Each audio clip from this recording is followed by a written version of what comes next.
Hello and welcome back to the Out of Mana podcast. I can always do this, man. I think I got it and I don't. Episode 30 with me, the real Shicey, and my good friend Joshua Cast. And today we're just not even going to sugarcoat it. We're really going to take a deep dive and talk about Zelda Tears of the Kingdom. But before that, you could also find us on Apple Podcasts, Spotify, YouTube, Twitch. What is that? Linktree, MySpace. Linktree is just a social media, but maybe no whatever. More TikTok we may disappear from because who knows? They're banning and it there's soon. this search engine called Google.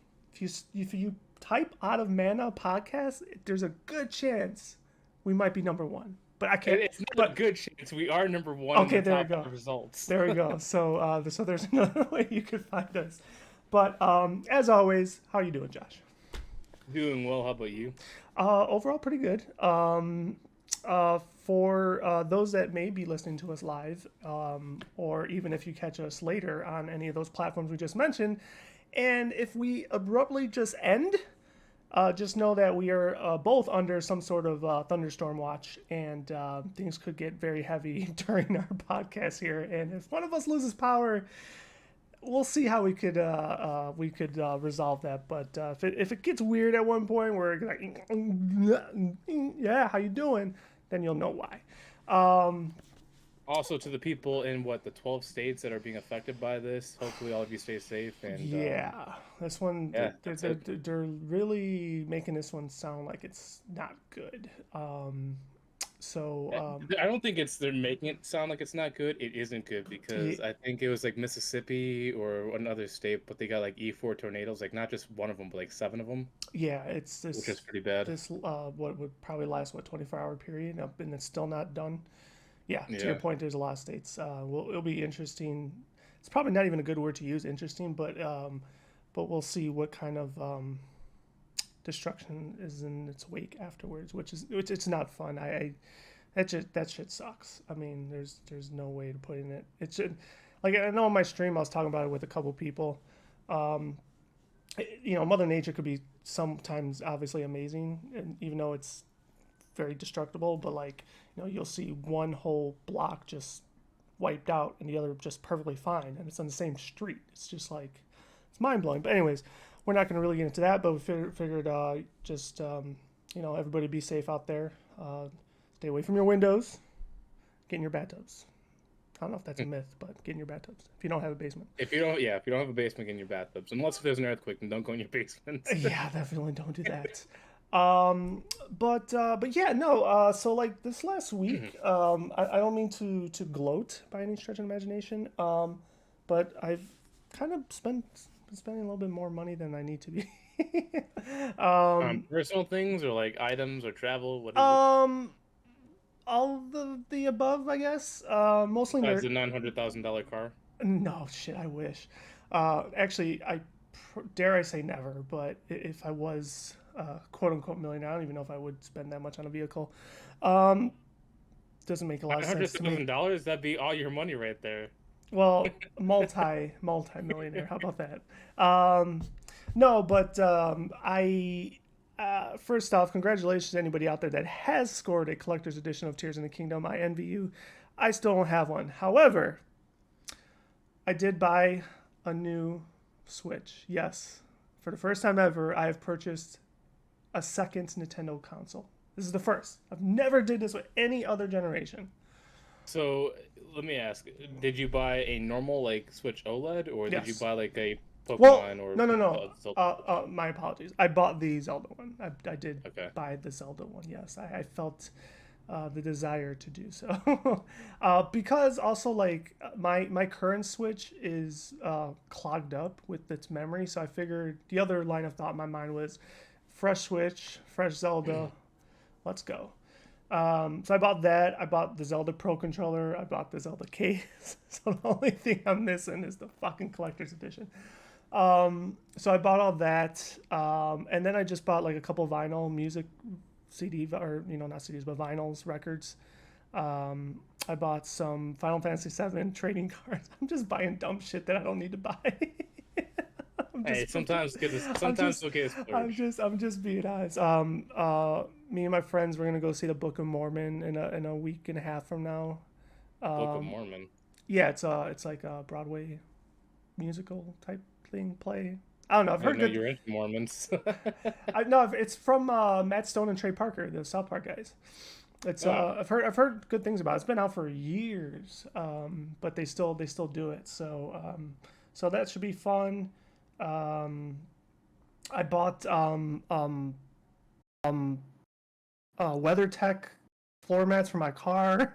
I just been a little buying binge frenzy, and I thought you were gonna yeah. say something. I thought you said I've been a little buying bitch. I don't know why that's what I Well, that's heard. well, that's I guess. In a nutshell, yes, I am being a little buying bitch. I'm sure I'm sure I left a thing or two out, but um, but yeah. So that's kind of really been my week in a nutshell. Playing WoW again. Um, we are gonna go see the Mario Brothers movie on Wednesday night, so that's gonna be awesome. We're gonna be able to talk about that next week, so I'm looking forward to that. This whole like next couple of weeks is gonna be very interesting. Also, too, I know we haven't talked about this off podcast, but I guess we just do it here in the flesh. But next week we'll probably be doing our pod on Thursday instead of Friday because I'll actually be going out of town for that next weekend. So yeah, just a very interesting couple weeks up ahead, I guess. How about you, sir? Well, I was gonna bring this up earlier, but Yes. with the storm talk that we had, I thought it was very weird that I was playing a game called Life is Strange, and the first one revolves around a really big storm wiping out a town. Mm. And yesterday, as soon as I beat the game and did all the storm stuff, I started hearing it rain in real life. I'm like, this feels weird. Why am I here? Why am I like getting real reverberation? And I'm Mm-hmm. like, oh, it's raining outside. And then I look at my phone. I'm like, uh-oh, did I jinx myself? I just seen a catastrophe in game, and now it's like replicating in real life. Yeah, that is a little weird. That's a little weird. I was playing I was trying to do the new Pokemon Terra raid before our pod today, and I was just like chilling there, waiting in the lobby, trying to get into another group, and my bookshelf, like all the books, like they just Fell off. fell, like not fell off, but like they all just swayed and just shifted. I'm like staring at, it, I'm like, okay, why did that just happen? Like is the wind moving the building or something? I could barely feel it. Like I don't know. It's like who knows? Are your shelves But anchored? no, they're not. They're Are not. they like thin shelves that like are supposed to hold They're like like media? they're like the ones behind me, but shorter. So like up to this high. Like in the one, if you look like right behind me, like that's how high it is. In the other room, and I use it for DVDs and books, and the book shelf part of it. Yeah, they just all just. I'm just like, That'd be weird. yeah, I'm like, okay, like they were fine for how many months, and now all of a sudden you guys want to fall? Like, okay, but whatevs. Um, but yeah, that's pretty much really been me. I just back on WoW, um, and just looking forward to the Horizon. I mean, we're going to talk, I guess, a lot about the Zelda game, so we'll save that. But along with that, like I know we talked about it back in probably December, when the Game Awards were going on, and we were kind of projecting this year about Game of the Year prospects, and uh, kind of meant to go back and dig that up and check, but I didn't. And like I know I probably already had Zelda in the mix and FF16 in the mix, but like I'm wondering if RE4 is kind of throwing themselves into the mix with all the pub they've been getting. Um, and I think this year is probably gonna be very interesting in those regards. So based on the game awards, and because usually they go on one, how much it sells, but two, the cultural impact is like the biggest thing. And I'm not saying that Final Fantasy 16 is going to be small or Zelda is going to be small. It's just I don't think they'll ever reach the levels of Hogwarts Legacy. Like they had millions of viewers for 2 weeks straight, and it still hasn't released on other platforms yet, like Nintendo Switch and PS4 and all that stuff. Mm-hmm. Um, and also people talking about the memes and all that stuff. I just feel like the influence Hogwarts Legacy had almost makes it like a shoe in to win. Not to mention that I'm pretty sure you saw the reports that Sony said their quarter earnings or quarter sales for PS5 have been the largest of any quarter for any of their consoles, I think. Something like that. And I'm sure Hogwarts had an impact on that as well. Not to mention what's, still coming on the horizon. But yeah, I mean, and people are still talking really heavily about Spider-Man 2, I think. Well, not just And that Spider-Man hasn't come 2, out. but like, all Insomniac as, as a whole, like Wolverine, Spider-Man Mhm, 2, and mhm. I think they have another game coming up soon. Something with Bungie working on like another shooter game. So, yeah, they got Yeah. things on the horizon. But at the same time, that quarterly report also showed that the PSVR 2 did a lot worse than they expected. Oh yeah, yeah, yeah. They're.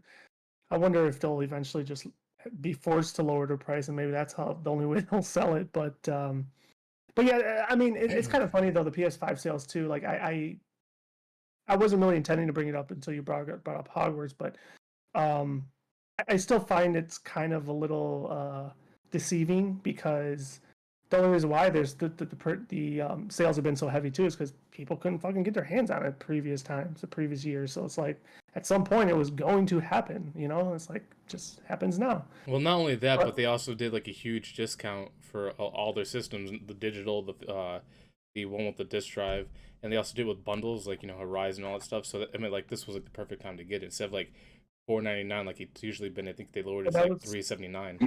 but I think that was only in this country, right? Didn't they raise the prices around the world? Well, they raised it around the world, but overall they had a huge discount across the board just for like a limited time, just so they can get units back out there to just boost that sale. Yeah, I think that's probably when I got it, but I didn't realize it was kind of like on a discount. Um, but I mean, well, I just, admitted that I got a second Switch. Like, I can only imagine that, um, the Switch itself has been selling just dumb. And now with Zelda on Horizon, like, I'm thinking it'll be interesting to see what their quarter earnings are from this quarter and next quarter, just based on that one game itself, too. The Switch has like one of the weirdest things about it because I would call it like a medium price point. People don't think of like $200-300 as a lot of money, so they Mm-hmm. spend it without even realizing it, and Mm-hmm. that's why they get their like unit sales up. But if you've been looking at like their charts, obviously this is gonna happen. The Switch has been around for what, almost 7 years already. Yeah, it's crazy. It does not feel that way. But I feel Does like only not the feel that way. hardcore people are just gonna boost the sales just a little bit, and then it's gonna drop down again. Yeah, probably. I mean, until they actually announce something on the horizon, like this probably is kind of like their last hurrah to some capacity. Yeah, because But like even the OLED didn't even boost sales 50%. Like that no, that's well, saying a but lot. because I think that was like bad timing though too, because it's like Well, people were expecting something bigger and like, oh, all it is a new screen. Like, okay, like I wouldn't say that's bad timing. I would just say that's bad marketing. Like people were expecting, like you said, yeah, something an upgrade, and they didn't get an upgrade. It was just a yeah, broader display. yeah. I mean, I think there might be other not processing improves, of course not, but like maybe something with the battery as well. Maybe I haven't really looked on at all the nitty gritty, but I'd be surprised if the battery actually increased because OLED would burn the battery quicker. burning more. Yeah, Yeah. but I mean, who knows? I mean, they could do whatever they want. I'm just surprised, like they've had the opportunity, like they have many years of updated chips and battery. Like obviously, you see with the phones now how big their batteries are now. I'm surprised they haven't done like a upgrade pro or whatever. Like I wonder if they're just kind of like cash cowing it until it's over and then make the next one. Because I feel like they had the opportunity and they just chose not to do it. I don't know. Like it's really so tough to say. Like I'm not a tech geek by any stretch of imagination. I'm sure you know a hell lot more than I do. But like, with COVID, right? Like it really hurt that chip market, right? Whatever. I don't know how many different markets were affected, but we know the car market was affected. We know that graphics cards were affected. I mean, used graphics cards that were old were selling for fucking primo money. It affected the PS5. Um, Now you mentioned cell phones still got them, so I mean you know, I bring this up all the time on podcasts. Everything has to do with contracts, and there is some credibility to that. So it's like, okay, well, which markets or which companies had the better contracts to get whatever chips they need to get? I don't know. Maybe Nintendo didn't have a good one. Like, it found it kind of a little hard to believe, um, but who knows? And maybe they're just stockpiling it for that next gen, and they don't want to fall short. I mean, I don't know. I feel like those are things we don't know, and dare I say we'll never know. But um, like I could only feel like that might have something to do with it. I don't know. Maybe. But another thing that I thought was weird is, speaking of Nintendo not really taking any opportunities to upgrade, Steam, I feel like, or Valve, the company Valve that owns Steam, I think they've been feeling pressure recently from their competitors like Epic and all that stuff because I'm not sure if you seen, but they're now making CS2, Counter Strike 2, and No. they're also upgrading some of their old games and they're releasing more updates and then they're still full forcing the Steam Deck. I'm Well, like, what kind of competition are they feeling that they feel like they gotta step back up again? Because they were dormant what? for a while.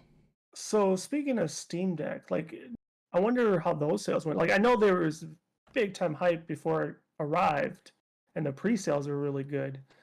But were there ever numbers released as to like units sold and everything? I don't recall seeing anything. There Then again, was a number. I wish I could remember because our and maybe like comparison charts and stuff. our friends at Pixel Street, I think they were the ones that talked about it. I can't remember what the numbers were, but this was like a couple Uh-huh. months ago. But Uh-huh. they were pretty good. The only problem is, even though like the numbers were like I think over like 400,000 sold, Uh-huh. they still had very limited quantity because I think you can pre-order a Steam Deck, but it would take like 6 months to get it Yeah. because of And it's, manufacturing. yeah, and so there you go. That there's another issue with manufacturing. So like, I don't know. It's hard to say. But the Steam Deck is a weird one though. Like like we talked about the Switch. People still buying that. The Steam Deck, I'm surprised it sold for as many units as it did because like the highest version that you want is like $600. Yeah, That's a it's lot of money crazy. just for a It's a handheld. lot of money. Yeah.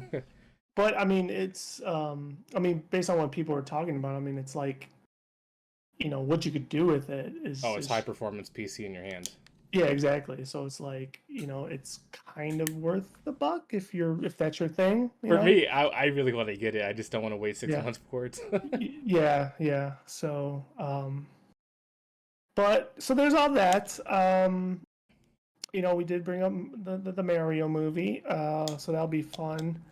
Um, Spoiler, not spoiler, I shared it with you, but there is already a social media um, reference that there's supposed to be a post-credit scene, which I think is pretty awesome. They're turning into a Marvel movie. Stay tuned I for know, Super Mario 2. I know. Well, like, I mean, you planted the fucking seed in my head, and not that I won't be disappointed, but like the whole Super Smash Brothers pitch sounds very fucking interesting. It really does.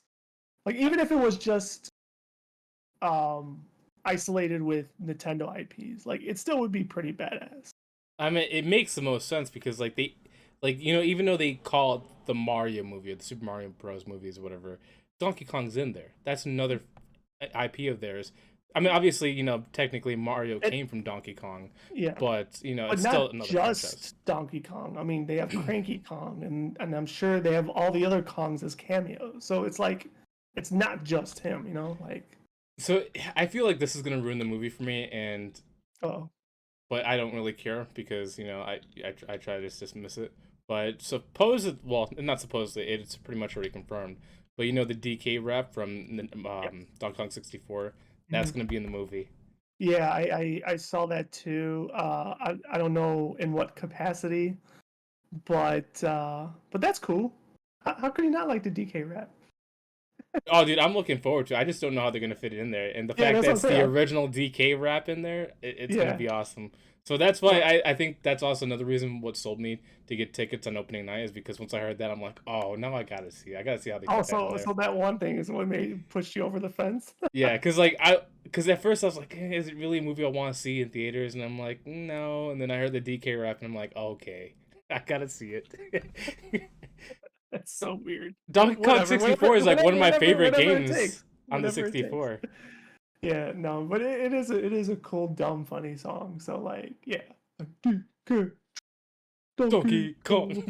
Like, who doesn't know it? Like, I guess those that didn't play that game, but yeah, I don't think I haven't watched all the trailers if I'm being honest, which is actually very interesting. I think I've only like not seen one or 1.5.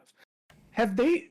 I don't think they've shown Yoshi at all, right? I know they show the eggs, right? The Easter eggs are actually Yoshi eggs, but I don't think they've actually showed Yoshi. So it's funny that we're opposites on this. You claim you hate spoilers, but yet you've been watching all the trailers. I think I've only watched What like trailers? the little snippet of that, The, the uh, Lumi or whatever, and that was it. yeah, yeah. Well, I mean, trailers aren't spoilers; they're fucking trailers. They're spoilers. They're telling you something. Most of the time, it tells you the whole movie you want to see. No, that's Ninety not percent of the true. time, if you look at movie trailers, it gives you all the good stuff. Not all the time. I said 90%. Okay, well, not 90% of all the time. It's pretty high But if you look, but but that's why I don't watch them. but since we're talking about movies, I'm surprised you haven't brought up John Wick. Well, I was actually going to. I was just trying to figure out time to bring that up, but like you were saying, how there's so many things on the horizon for you. For me, it's movies on the horizon. Just seeing John Wick. I have the pop. Here it is. I bought the collector's edition. Got the John Wick popcorn holder. It also, oddly enough, I didn't realize it came with other little things. There's some coins that it came with, like actual. Well, they're not gold, but plated gold coins that are pretty big. So I thought that was cool that they're actually adding collectibles if you go like on release day, and obviously you got to pay a little extra. But I was just like, that's pretty cool, and that's also why I want to go to the Mario movie because apparently they're doing the same thing there too. Oh. But going back to John Wick, I was expecting great things from the movie, Uh-oh. and once again, oddly enough, it blew my expectations. It was better than I thought it would be, and I'm really just interested to see where the franchise will go. I think this. I think the series is going to be on hold for a while, but the franchise is going to continue, and seeing the characters that they introduce in this movie is going to be interesting. I'd like to see how they play it out.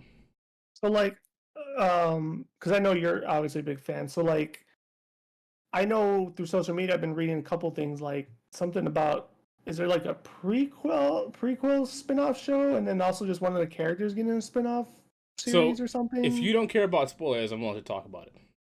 Yeah, no, I don't care about this. You go ahead. Okay, so for people that do care about But spoilers, I'll be mentioning it. I don't know, I'll probably put something on the screen. But so spoiler alert. In this fourth movie, they introduce a whole bunch of characters. One's the tracker. One's a character called Kane. And during this series, they kind of help John Wick go through his thing, and then at the end, John Wick kind of dies. So that's why they kind of continue with some of these other characters. And then it goes into the spin-off series that you're talking about. Like one of them, it's called The Continental. That's going to be a show on Peacock. That's going to be a prequel to John Wick. And then they also have another show called Ballerina with Bruce Roma, crime to family, where they're going to show like a female assassin kind of going through the ranks, and supposedly that takes place between John Wick 3 and 4. So you're going to see John Wick make an appearance there, but it's going to be introducing another character, and supposedly the tracker will also be in that series as well. So you're ready to eat all this alive? Oh, dude, I'm gonna watch everything. I love this, dude. The John Wick series, even though people describe it as just like a mindless action shooter, which there's a lot of action, but oddly enough, there's an interactive world behind it with rules, characters, lore, and they just got everything. So like, I was going to bring up this kind of like mid or little miniature topic probably like last week, but never did. And now that this happened, or I learned about this, it kind of like also gives me additional fuel to ask this. But like, we love a lot of different TV shows, right? Like obviously we talk about Game of Thrones, The Last of Us. Marvel's big on this, DC's big on this. Do you think there's such thing, or can there be such thing as spin-off fatigue? Yes and no. I think spin-off fatigue can only happen if you ruin the story like they did with The Witcher. But if you keep adding to the universe and still make it entertaining, like John Wick has, like from John Wick 1 to 2, like the first movie goes about John Wick. You know him as a person that lost his wife. He cares about what happened. Then obviously he's in his grieving state, and then he gets back in because of incidents. And then John Wick 2 kind of adds to that, like the whole crime syndicate, the table, and then like the rules behind the table. So like John Wick is a perfect franchise to show that every iteration just constantly enhances your experience instead of decreases it. And with this series, I don't think there can be a fatigue unless by some way they ruin it. But with other shows, it's possible. Do you know if like these shows are? See, how could I ask this question without butchering it? Like, are the same people behind the movies, behind the shows, or are they kind of selling them off to entities that may not do so well with them? So, I wish I could better answer this question. I think the Ballerina movie is made by the same director of the John Wick series, Mm-hmm. but I don't know about the Continental because the Continental is not by Lionsgate. It's going to be by Comcast Studios, and I think they just bought the rights, kind of like Amazon bought the rights to Lord of the Rings. Gotcha. Okay. Yeah. So I think that's when you might run into, um, reservations. Like, okay, will it be as good or not? Right. Yeah. And I think when those type of things happen, like when the big IP sells off little pieces of their IP, I think that's what kind of dare I say irks me, and then that's why I asked the question about spin-off fatigue, because it's like if you guys yourselves are not going to do it, then fuck off. Like just like just I don't know. That's just my 2 cents, but See, I but want to. I like want to. even Star Wars. I mean, Well, like hold on. it seems like Well, every major IP does it. Like at first, like people were, and I'm sure people still are eating this shit up, like no doubt. But I think some of them, like they might just be doing more harm than good. so you actually brought up a point that I was gonna make because there's kind of like two kind of points here. So most of the time, I do agree. If it's not the original person, it probably shouldn't happen because most likely they'll ruin it. But there's certain instances where it can happen from a successor. Like we brought up Star Wars. Star Wars is one of the best examples of George Lucas started the prequel trilogy in Episode 4, 5, and 6, and then they kind of sold off to Disney. And then 7, 8, and 9 were butchered. But then people that actually cared about the franchise and the series took over, like John Favreau, Dave Filoni, and they made like the series called The Mandalorian, The Book of Boba, Andor, and all that stuff, The Clone Wars, and they did a phenomenal job, probably better than George Lucas himself. So I think it really just depends on who's on the helm and how much they really care about the series. Hmm.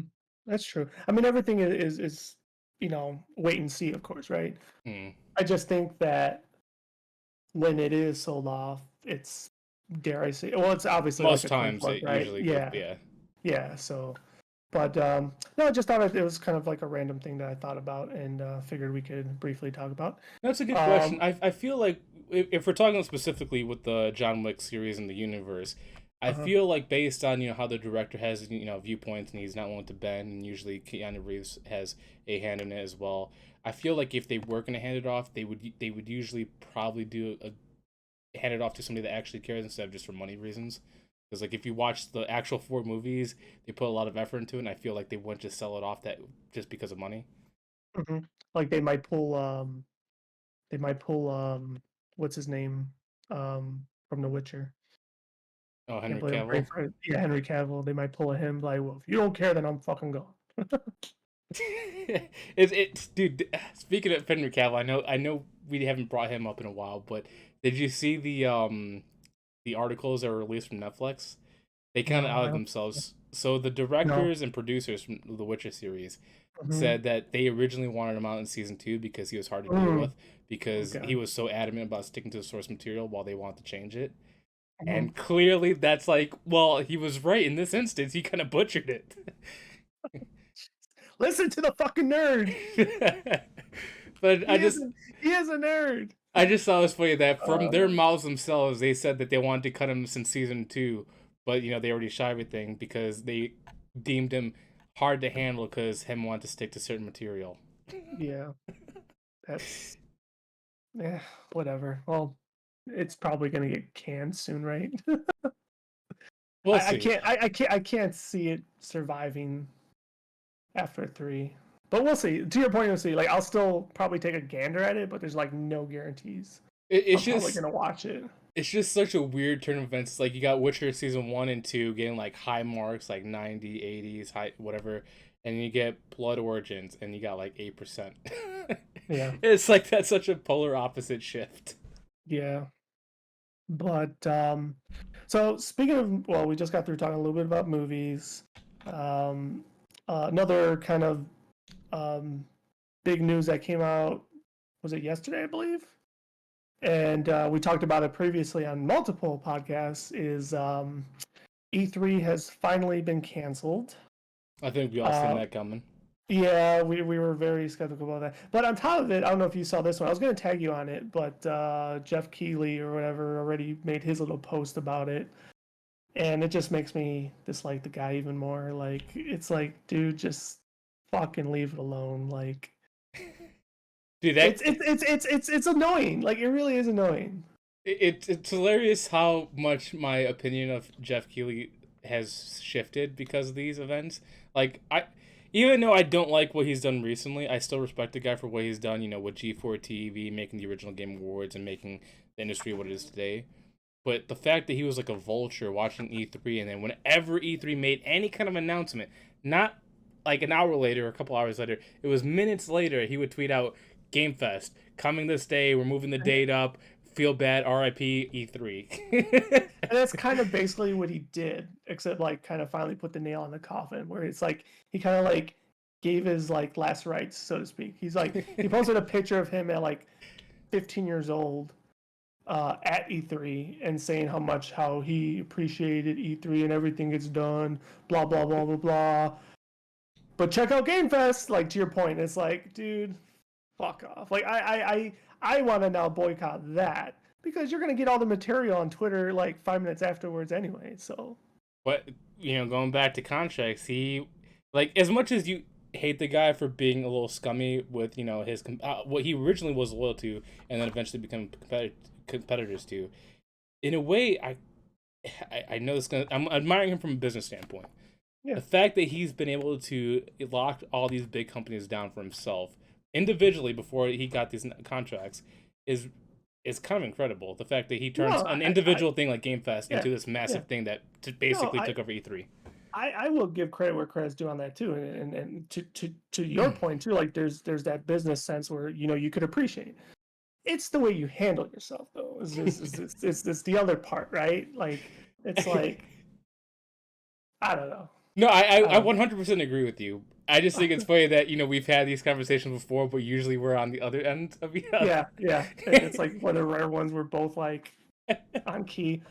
But yeah. So I guess our RIP E3.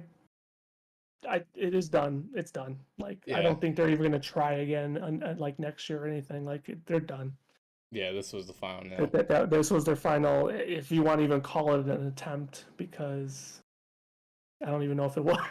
Supposedly, they spent a lot of money on the venue and then also production. Like I said, they hired the Big Red Rocket or something like that, production team, and I don't know how they're gonna get their money back for that. Well, maybe going back to contracts, maybe there's a clause if they don't do it. If they don't like have like room and board and hotel booked by a certain date, then they don't pay a damn thing. So, but speaking of conventions though, Game Fest doesn't have it 100% locked down. I'm not sure if you heard, but PAX East has a bunch of big reveals coming up very soon, and they're around the same time as them. So maybe this might be the rise of PAX since it's the fall of E3. I mean, maybe I need to like kind of brush up on all these different little. I mean, I don't dare call them little ones, but you're right. There are other avenues and ventures for them to do it. And on top of it, like you brought up the good point last time we had a more broader discussion on this, where the big threes are doing their own thing, and they have every forum in the world to do that.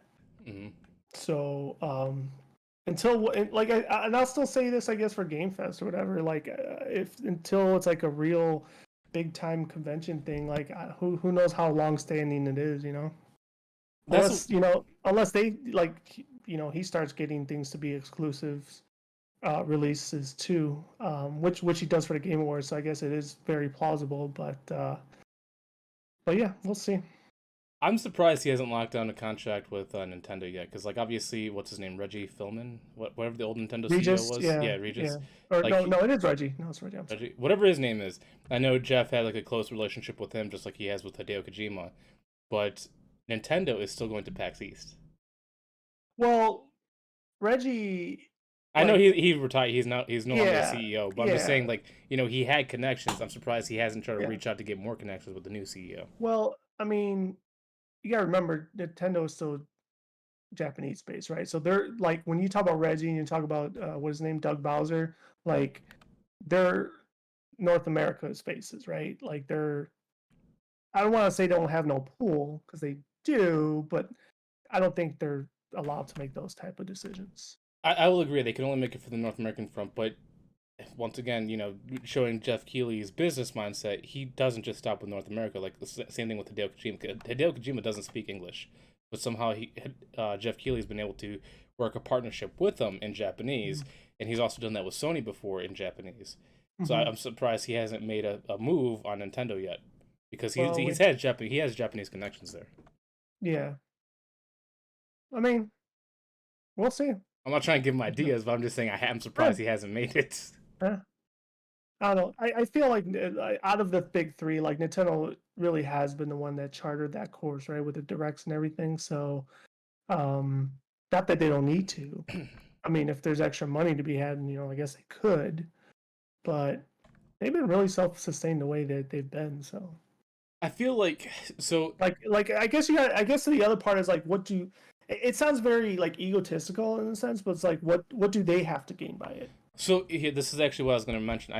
I think when it comes to announcements, they're always going Mm-hmm. to do Nintendo Direct first because it just makes more money. But I Mm-hmm. think the reason why they still attend these conventions like E3, Game Fest, whatever, is for press demo techs, where people from like journalists, whatever, go there and actually get hands-on gameplay of it, so they can do their first early review and give it to the public. I think that's the only reason why they still attend is because people can actually get their hands on these, games at those events. While Nintendo Mm-hmm. Direct, you only get from whatever the company shows you. Well, yeah, but they probably don't want to do that with like Pokemon. Yeah, but I mean, most of the games they are willing to show. But I mean, Pokemon's the one example where, once again, I feel weird for defending Pokemon, but like out of all the Nintendo games, they usually been mostly optimized for Switch. This Pokemon happened to be the anomaly. Yeah, I don't know. It's just so isolated. It just, yeah, Because but supposedly, what I like I said, I haven't played it much except for the intro part. But like, um, God, what's that thing? Legends of Arceus. Supposedly that was better optimized than Scarlet and Violet. 100%. Like, I mean, because I've played both, hands down. But Legends of Arceus was not open world like Scarlet and Violet is. Like, they had loading into zones, Yeah. which, like I said, I'm happy Scarlet and Violet did what they did because that's what I feel like I want as a Pokemon gamer. Hmm. It's just that, yeah, to your point, the Preloading. optimization just, yeah, like because like that was kind of one of my things for Legends of Arceus. Like it still was a fantastic play, but I was like, damn, if you just break down those walls, just And have you got everything Scarlet and open. Violet. Yeah, and but yeah, but now you see why. Um, but yeah, it kind of like, I know you always throw this point out, like, if you were able to do like a copy and paste to whether you did a PS5 or an Xbox, like how much better would it be? Like it would be interesting just to see if it would Well, it's funny. still. It's funny that you said because I will mention that later with the whole Zelda thing, with the Okay, gameplay. So I okay, won't go yeah, too far into that because gotcha. I am going to make a really, really good comparison that you're probably going to laugh at and probably hate. But Okay, Nintendo did it. yeah. Um, or maybe it was Game Freak's fault. Um, I don't know. I feel like maybe because once again loyalist, but I don't want to blame Game Freak. I feel like they were pushed to do something that they weren't used to, because obviously with True. their other stuff they had preload cutscenes rendering and all that stuff, and they were forced to do live rendering, which they're not used Hmm. to, and that's why I see this as being kind of flawed. But this is also their first attempt at that kind of gameplay. True, true. Um, Man, I feel like we're on opposites today. I can't believe I defend Nintendo. well, I wasn't really totally attacking them either, but um, all right. So what other mini topics you got today before we So dive in?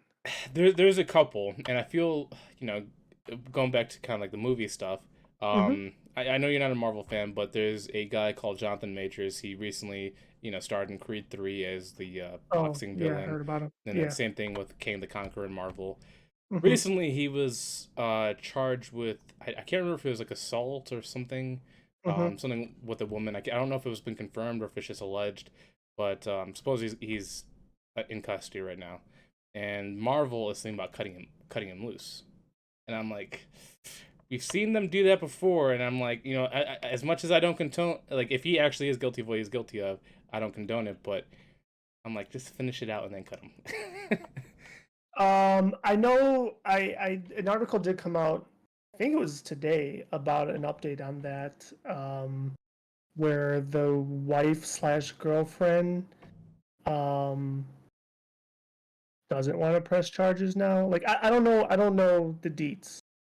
Um but there is an update on that. I don't know if it makes Well, that's like why I was if it, vague about because it seems like the story constantly changes on his supposed assault. yeah. Yeah. I don't know if he's like fully like, you know, um not guilty in this. I haven't been brushed up on. I'm aware of the subject matter, but like I don't know Yeah, that's why I where don't it's want to at like currently. bring on any accusations because like we've done it before, but like it's just Mm-hmm. weird that Marvel is taught. I mean, like Marvel is currently going through their phase of firing a lot of people. Like they've just That's a fired two of lot of companies right now. well, when I say people, I'm talking about like executives, heads. Like Oh, okay. uh, there. I wish I could remember what their positions were, but Marvel just recently fired two like head people for like visual effects and storyboard for the whole Marvel universe. And supposedly also want to cut Jonathan Majors, and I'm like, you shouldn't do that because we've seen them do that before with other projects, and it completely collapsed on itself. So I'm like, if you do that right now, I think this is gonna be the end of your Marvel series. But then at the same time, like the from what's described from this Jonathan Majors incident, I feel like I mean, obviously, if there was assault, it was not good, but compared to like Ezra Miller, it's not extreme either. So it's like, why would they keep certain people that have been known to do a lot of these extreme activities, but yet cut people with semi-minor, records? Mm-hmm. Yeah. Um, like it's not apples comparison, but like sometimes I immediately think about like sports athletes, like how some of them could get canned, but more times than not, like you people have fucking murdered and shit, and they still end up playing fucking in the NFL and stuff. Like it's just like what the hell, but. Yeah, somebody does drugs, they get fired. Somebody murderers are still on the team. Yeah, It's like there like was the what? one there was the one player that gambled and he was like suspended for a whole year. But yeah, the guy that fucking discharges a firearm like gets 2 weeks off. Like 2 weeks suspension. It's like, okay, like that makes sense. And not only that, but Um usually like the charges are like one guy that actually did the severe thing is concrete evidence, and while the other yeah, guy's still alleged, and yeah. yet they get the more severe penalty. It's like, what kind of logic is this? Like, who are they connected to? I, I don't know, man. Don't know. But that's kind of like what I kind of compare it with. It's just like it just some they don't make sense. Like Yeah, you try to make sense of it. Like and I know it's gonna sound weird too, because like I said, I don't know if he is guilty of what he's been no alleged to do, but I mhm. I actually am a fan of Jonathan Majors. I liked him in Lovecraft Country. I liked him uh in Creed and Awesome Marvel.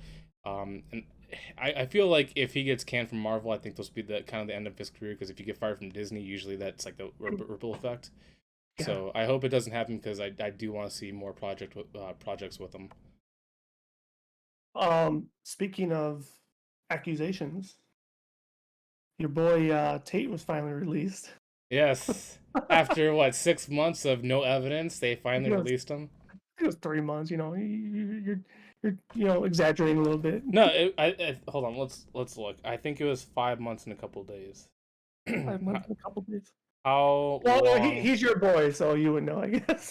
He's not my boy, but I just saw his plan that they're holding him. Uh, Uh, was Andrew Tate in? I just want to make sure. Let's see. How long was he in jail? Okay, I don't think I'm gonna get the answer. But I'm kind of glad. I mean, like, like I said, if somebody's guilty, I'm glad they go to prison. But they've had so many months to get evidence on him, and they had nothing on him. It's like, at this point, it feels illegal that you just detain this guy because you don't like his opinions. So we'll see how this goes from here. Because I mean, I'm glad he's out if he's innocent, but I almost want to investigate the other people, like why they're accusing him. I think the other, well, I don't follow this too much, but the other part of me, and I'm sure this is not going to happen, but even if he is innocent and now he's out and he's like free, learn to shut the fuck up. like, you know, you're ahead in life in so many ways. Fucking go live and shut the fuck up. Like, but him talking is what makes him famous, though. Yeah, but so it's like you're telling him to end his career. Like he's probably set though for life, is what I'm saying. But at the same time, though, I feel like that is the point of his whole character. Is he's talking. There's no crimes against it, and people are trying to silence him by basically imprisoning. So it's like if he silences himself, that's the opposition winning. In a nutshell, yes, right? Like perceptively, it can be seen that way. But at some point, like if you're constantly a target, and to your same point, and you're innocent, it's like, you know what? I'm just done. Like I'm done fighting this dumb, petty shit. But at the same point, if you are innocent, it almost lets a fire under you. Like you got to keep fighting because you want to take down tyrants. It can for sure, but I don't know. I feel like at some point too, it's just like go buy an island and fucking live life. Well, I wonder at this point if he's gonna rethink Romania, because like before he was like always saying like how bad the U.S. was, and the Romanian government just immediately detains him with no evidence for so many months. He's like, I wonder if he's gonna go somewhere else now. Yeah, just find a new country to try to reside in. But yeah, that's I saw that in the mini news for him today. I think that just happened today too, right? Like he just got. I think it was just today. Yeah. I think it was just today. It's just weird because like he's not like obviously Andrew Tate's the biggest headline for that, but he's not the only one that's getting censored. Like there's been a lot of people like, as much as I think he's crazy and he's also a satire like Andrew Tate. What's his name? Alex Jones. Have you heard of him? He does like the InfoWars. He's kind of like the conspiracy theorist. But like half the times he's right, and then half the times just extremely out there. And obviously, right now he's going through the Sandy Hook thing because of his false information that he gave that I think actually endangered the family. So, but there's just a lot of censoring of people that I feel like they're only doing it because of an opinion-based censoring, and I feel like to me that's grounds for investigation, that you can't have a difference of opinion, and if you do, you immediately get jailed for that. I feel like that's a huge crime.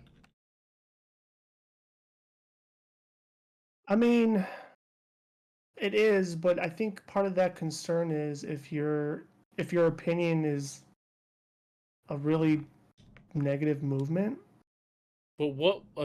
So let's just go back to Andrew Tate, for example. If you were to say what if his was negative? Well, I don't know everything the man said because I don't fucking follow the guy. But like I know like a lot of his thing was being like, the alpha male or whatever, and we've talked briefly about him, and like I've heard some of his things, and I sit there too. I'm like, man's right. Man got a point. Like I don't disagree with everything he says either. Yeah, no, but I'm just saying, like he's talking about like a man should be like protective of his family, stand up for what he believes in, and all that stuff. Obviously, sometimes he might say some misogynistic things, but it's not anything to do with violence to hurt women or bring them down. He's just saying that we all have roles to play. Yeah, but I wouldn't say that's a violent or like inciting violence. I think sometimes it's not inciting, but I guess there's it's all assumptions, right? But I guess there's a fear that movement could take it the wrong path, and it wouldn't be his fault, I guess, necessarily, right? But they're just afraid. I don't know, dude. Like I'm playing devil's advocate. I'm not. I know, but I'm gonna play opposite devil advocate here, but I feel like this is also the topic. This is also probably the reason why we're probably getting censored on Spotify, because they have an agenda. Same thing could be said about the opposite movement where you want to, use hormone blockers on kids to stunt their growth and all that stuff and mentally blocking them. I mean, why aren't they getting attacked when they're clearly doing like things like, I'm pretty sure you've seen the videos of drag queens dancing in front of kids and twerking in front of them pretty much naked. I mean, that's pretty much any pride parade. I know, but isn't that technically, pedophilia? Like you're being sexually explicit in front of children. But I'm gonna answer no, and here's why. I know, like, it is more sexually explicit. I will say that hands down. But the comparison I want to give is like, dare I say, a more wholesome one. But I think the comparisons made are like, well, you see mommy and daddy kissing, like, it's. I mean, it's not like they're like you said, like 5% clothed. Like it's not apples to apples comparison. I get that, but like, I think some like those are the comparisons. Like you see straight people do it all the time because it's normalized, but now you see gay people do it. It's like, oh, we can't let them see that. No, the difference is straight people aren't twerking in their face in public. I know that. Like, there's a difference between showing affection versus literally twerking in the kid's face. Thank God, because if I saw a straight person do that, then you're gonna be like, no, that person's gay. He's not straight. Well, also, you'd probably beat him up too. No, why would you do that? Because they're doing something inappropriate in front of a child. That's wrong. If they're doing it at a pride parade, then don't take your child. Don't take your child to the pride parade. But it's okay if it's at a pride parade. But if it was anywhere else, because that's what they're gonna fucking do at a pride parade, dude. But should they? Like, it's a parade. But technically, isn't a pride parade supposed to celebrate being like gay, bi, trans, whatever? That doesn't mean you have to be sexually explicit. I will agree with that assessment, but it happens. Because, like, you don't see a straight parade where everybody's naked. Just like, well, just look at, okay. Like, if there was, I would call them out, too. This still may not be a great comparison, but hear me out. Look at, like, the St. Patrick's Day parade. It no longer exists. Why? Because idiots get fucking drunk and fight and do all types of dumb shit. It has nothing to do with sexuality, but a lot of dumb shit happens. Was it supposed to happen? No, but a lot of dumb shit happens. Same thing with the Pride Parade. Should that happen? No. Does it happen? Yes. But to your point, but they have. I said yes, but who knows? Well, they did cancel the parades in a lot of areas, but they added more police presence during those parades because, like you said, the violence, and they've been locking that down. And where that shows any of that, violence, they usually get detained. Mm-hmm. They don't do that at the Pride parades. I don't go, so I don't know. Well, that's what I'm saying. Like, you see it. You see cops around them to protect them from other people that may assault them, but you don't see the opposite. Well, because here I am keeping defending them. If they're twerking on each other, they're not harming each other except probably giving each other STDs and UTIs or whatever the fuck they're called. Pink eye. But they're just being gay.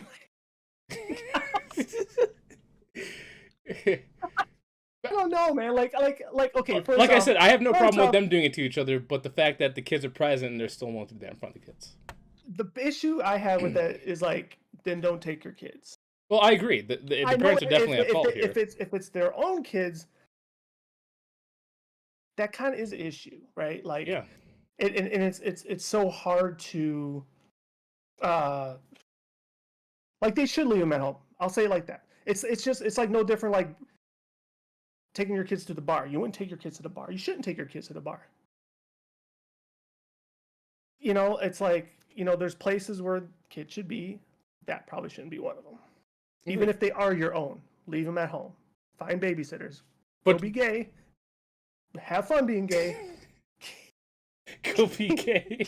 I want to put that on a t-shirt. Go be gay. But and leave the kids at home. I think I would subscribe to that. Like, but it's to rewind it back a little bit, back to like this is getting censored versus this not getting censored. Like what I was talking about before, like this twerking and all that stuff at the parades. Obviously, there's people like me that doesn't condone it, just like I don't condone the other side of it inciting violence. But there's a lot of people on that side that are saying this is what should be done, but yet they're not getting censored or put in jail for that reason. Like the other side is. That was the point I was trying to prove. What was the original? I think we did fall off the rails there, and it kind of lost. So we're talking about like how Andrew Tate was in prison because of his opinions and all that stuff, Yeah. and there was no violence incited. But at the same time, because he got in prison, the other side should be in prison. One, they actually have evidence of this, but instead being encouraged instead of censored and jailed. That's why I brought up the gay parade. I mean, I'm just saying. Well, I mean, we could always go back to one side gets censored, and that's just how the media is. I'll agree with that assessment, especially if it falls along the lines of like defamation, because I'm kind of big on that. So if it's like that, then yes. It's just so hard to prove or disprove one way or the other, right? Because one has a video of actual evidence. Well, I mean, I don't know. And not just one video, multiple videos from different angles. And most of the time, they even put filters on that because they want to enhance themselves. I'm just saying, it's weird how you watch a lot of this, don't you? I mean, it's always like I subscribe to a lot of news feeds, and CNN, Fox, MSNBC. They always like to report that stuff, so obviously I see a lot of that. But I also see a lot of gun nuts too, like the whole what was it, the Tennessee shooting, or was it Mississippi shooting? The recent one? Yeah. Nashville. Yeah, I see, like, dude, I see all spectrums. Like, I'm the kind of guy that doesn't subscribe to one source of news because I want to get the whole picture. So I'm, even if I disagree with them, I still follow them just so I can get their point of view and see what's wrong. But that's why I see a lot of things. If I like it or not, I still see it just because, in order for me to argue against it, I got to understand what I'm arguing. Yeah. And then even, like, the part two that sucks sometimes with arguing, especially nowadays, is I think that's why I play devil's advocate too much, because I don't try to form like a final opinion, and I generally don't, because it's difficult to do. There's a lot of research to be done. Well, not only that, but even when you think, or they try to convey that they provide all said evidence, and maybe this is just like my level of like conspiracy or whatever, but it's like, but do we have? I don't think so. So, well, they don't. I mean, you're 100% right. Every news station, news station is. So that's why biased. I don't generally like sometimes formulate final opinions unless, like, I guess I'm passionate about it myself, right? But that's well, like I said, this is all personal things, because it is a lot of effort. But that's why I follow all these different points of views, because usually whenever you see commonality, that's where you kind of get most of the truth. Correct. But when you start seeing a lot of evidence and then people contradicting themselves on the other side, it's like, okay, there might be more story there. And then those usually are the formulations of personal agendas. Yeah. And I think people like us, we tend to see that stuff, and we could cut that with a knife, put it to the side. Okay, that part doesn't matter. Here's what does matter. But even when all that's said and done, like, I'm always playing devil's advocate, even at work. Like, so and so doesn't like this person. Okay, I talk to him. Like, I'm not gonna let your opinion formulate my opinion on that person. Like, not happening.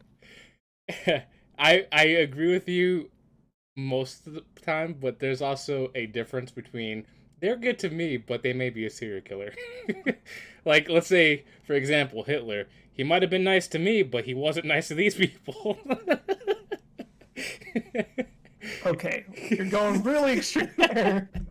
No, but I that reminds me of I know you're not. I don't know if you were ever a Norm Macdonald fan, but he did a stand-up routine. Did you see the one with his dog, Hitler's dog?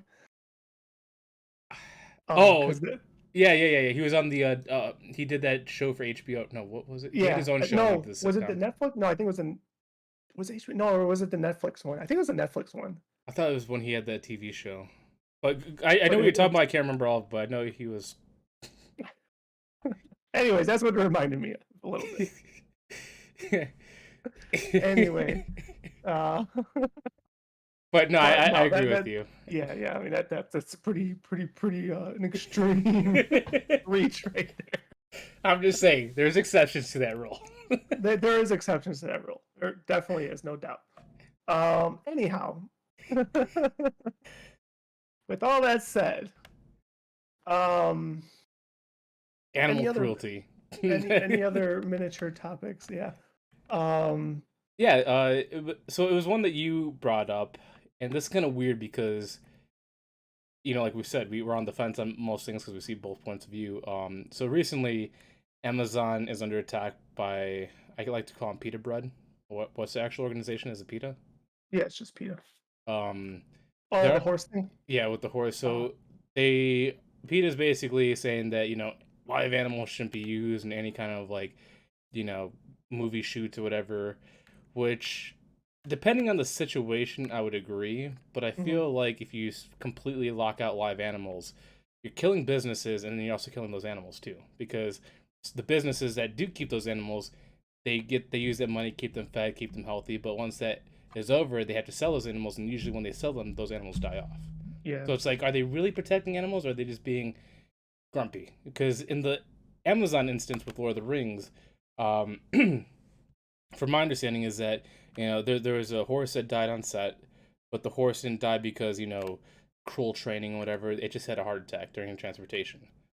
But because of that, PETA has to get their What's the method of transportation in the harness with the helicopter? It was, "Grrr," no, and it was causing the horse anxiety, and that's why it had a heart attack.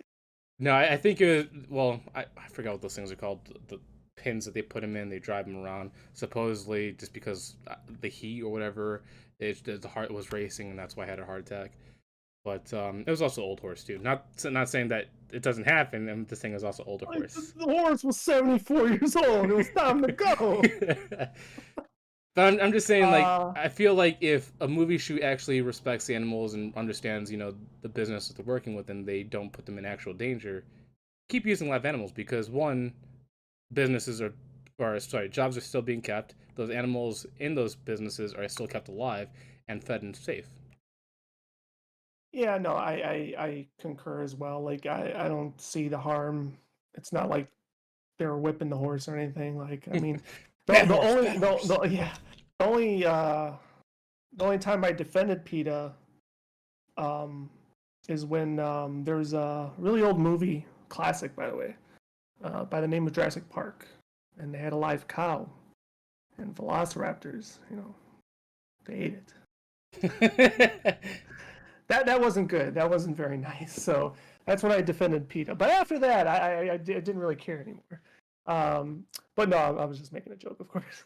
No, I'm trying But to think. There is an instance where I do defend Pete. I'm trying to remember what movie it was. It was a recent movie too. I want to say it was Shiloh, but no, it might be called A Dog's Tale. But whatever it was a recent movie. It was about a dog. It was centered around the dog, and supposedly the dog was kind of being tortured to do certain, you know, mm, um, like I guess shoots or whatever, like jump, do whatever, sit, bark, whatever. mm-hmm. And that was the one time I agree that you shouldn't torture an animal like they do at the circus with cattle prodding and all that stuff with Yeah, the elephants. yeah. I'm like, that'd be the one time I agree, but most of the time that doesn't happen in those industries. No, no, it usually doesn't. I mean, it definitely probably was a more of a negative practice, right? Back in the day. You brought up circuses. I mean, that's a huge one. Um, but I don't think it's that commonplace anymore. Like I think there's a lot of people that really love and respect animals that for that to even happen. Yeah, and there's So also a lot I of think rules and regulations. Like there's a movie called Nope that actually has like live horses, and the way they use horse in the movies, it's a smart way, and none of the horses were harmed. They were actually fed and well taken care of during the shootings. yeah, they just gotta treat it like child actors and have triplets and have triplet horses and twin horses. Yeah. Like animal labor laws. Like hey, a horse could only work 2 hours. Get the twin out here. One thing I do find hilarious though is that PETA attacks, usually movie industries, but yet they don't go after horse races like the jockeys. They're athletes. But the training they go through is very extreme for a horse. Like if I was going to call for anything, it'd be the intense training Right. those horses go through. Because if they break Right. a leg, you're going to get put down. Yeah, they are. Yeah, or they get retired and they become studs. That gotta Yeah, be the life. Win a race and become a stud. Oof, especially if that's the you're a life. champion horse, you're getting all the ladies. That's what I'm saying. No That's the artificial life. breeding. No. But no, you're right. That's another avenue. And who knows? I mean, they probably do attack them, but they're never going to get anywhere because horse racing's very big with gambling And money talks. and money talks. And what's that famous one every year? Oh, the Kentucky Uh, Derby. yeah, Kentucky Derby. I mean, that shit is just. I'd go. I But would go. you've never been? No, I've never been. I've been once. It's awesome because you dress I up too. Yeah, no, that's what I'm saying. Kentucky Derby, man. That's some real shit. Because I had a top That's hat, a suit and tie. I was looking like an yeah, old fashioned 18th like century person. right. That's awesome. Like that's the shit right there. But there's a lot of shady business that goes down there Oh, because I'm sure there is. Yeah. when you go to the gambling thing, they have your classic betting, and then you go to a little bit to the right where there's private betting. And I heard people making $50,000 bets, and I'm like, that's probably low end for those rich people. Yeah. Oh yeah. There's some crazy shit. But yeah. I mean, you're not gonna mess with that. Gambling is so huge, And so they're also huge. tied to a lot of organizations and politicians. A lot of things. All right, cool. So we talked about that. Yeah, I What just thought else? it's funny that they were trying to make such a big deal. I'm like, Peter, shh, Yeah. be like Greta Thunberg, just shh, Just disappear. hush. Shh. Just hush. But do you want to move on to our first topic? Well, I guess it's our first and only major big topic for today. I'm just making sure, like, I'm going really quickly to see if we did bring up everything. I think we did. That I Oh, could remember as well, well. I know you want to mention Pokemon Go. Do you still want to talk about it? Yeah, we can talk about it very briefly. Me and Josh before the podcast, pull the curtain back. We're kind of bumping heads on what actually was how remote raids worked versus how they are working now. We're not going to get into that aspect of it, but what we do know is the community is very upset, and I guess they're trying to stage a boycott as of like yesterday or today. And here's the part that makes me laugh so bad. You want to form a boycott, but then you put a date on that boycott for the next 7 days. Don't buy any. What is 7 days gonna do? If you're gonna boycott it, fucking boycott it. You are showing how weak you are as a community. Like, oh, we're just not going to play for 7 days. And we'll be right back. That's not how you boycott. Yeah, Stop it. a real boycott is Stop you never it. buy them ever again. Exactly. That's what I want to say first off. Second off, I agree. um, That's just at that point that's just like semi virtue signaling with the I'm not movement. antic and I'm reading this like, okay, 7 days. 7 days. Oh, That's 20 we're, cents. we're good. We're good. It's like, come on, you guys are. That's just so stupid. Uh, Next off, like people are like, saying like, oh, they're not going to get money. They're going to get okay for. And I've seen other people say this on social media too, and I usually give them the nice little heart because they're right. The raid passes are not where they're getting their money. I mean, they are getting money. Don't get me wrong, but you got to remember the heart of where their income was coming from, and that was selling your data. They were selling the movement data. If you are doing raid passes, nobody is fucking moving. They need people to get back out there, do their little things, and sell off that data. That's how they're getting their meat and veggies. No. Yes. They are selling your data, which that's how they are getting your money. But And, that and, the and on movement is top of not it, how they're getting it. It's and on top be of that, the sponsors that they would get in the gyms, and I mean, I don't know what they were going to evolve to, but I can only imagine that they would probably have like sponsors lined up that are actually physically at those locations, like they did to Starbucks, but have it to where like they could have promos where you go in and you like buy something and you put in a code and then you get stuff. Like, I'm sure Niantic wants to capitalize on some of that shit, but if you're not actually going to these establishments and they're remoting in, then they can't move forward with those type of projects.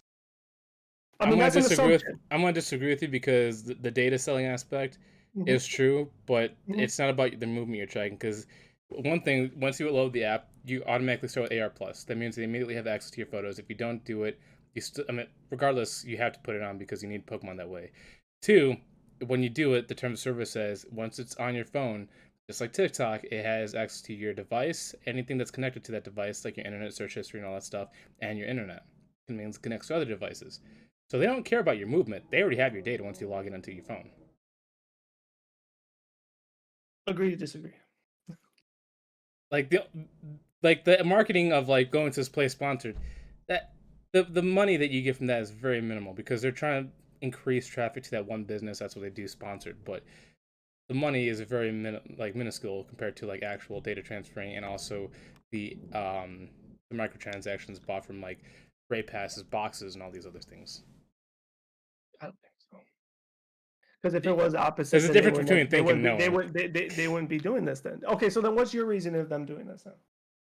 I think well, I think the reason why they're doing this is if you want to talk about movement, it's the Mm-hmm. community events that they want for like Singapore or what they call it, Safari Zones, Go Fest, because they're trying to build more of those event passes that they have.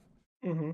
And that's why they're only trying to do is because if you can do it I think remotely, I what's the think point of those going are there in person? I, well, no, I think they have been successful. I think the last one they did was the Vegas one, and it was.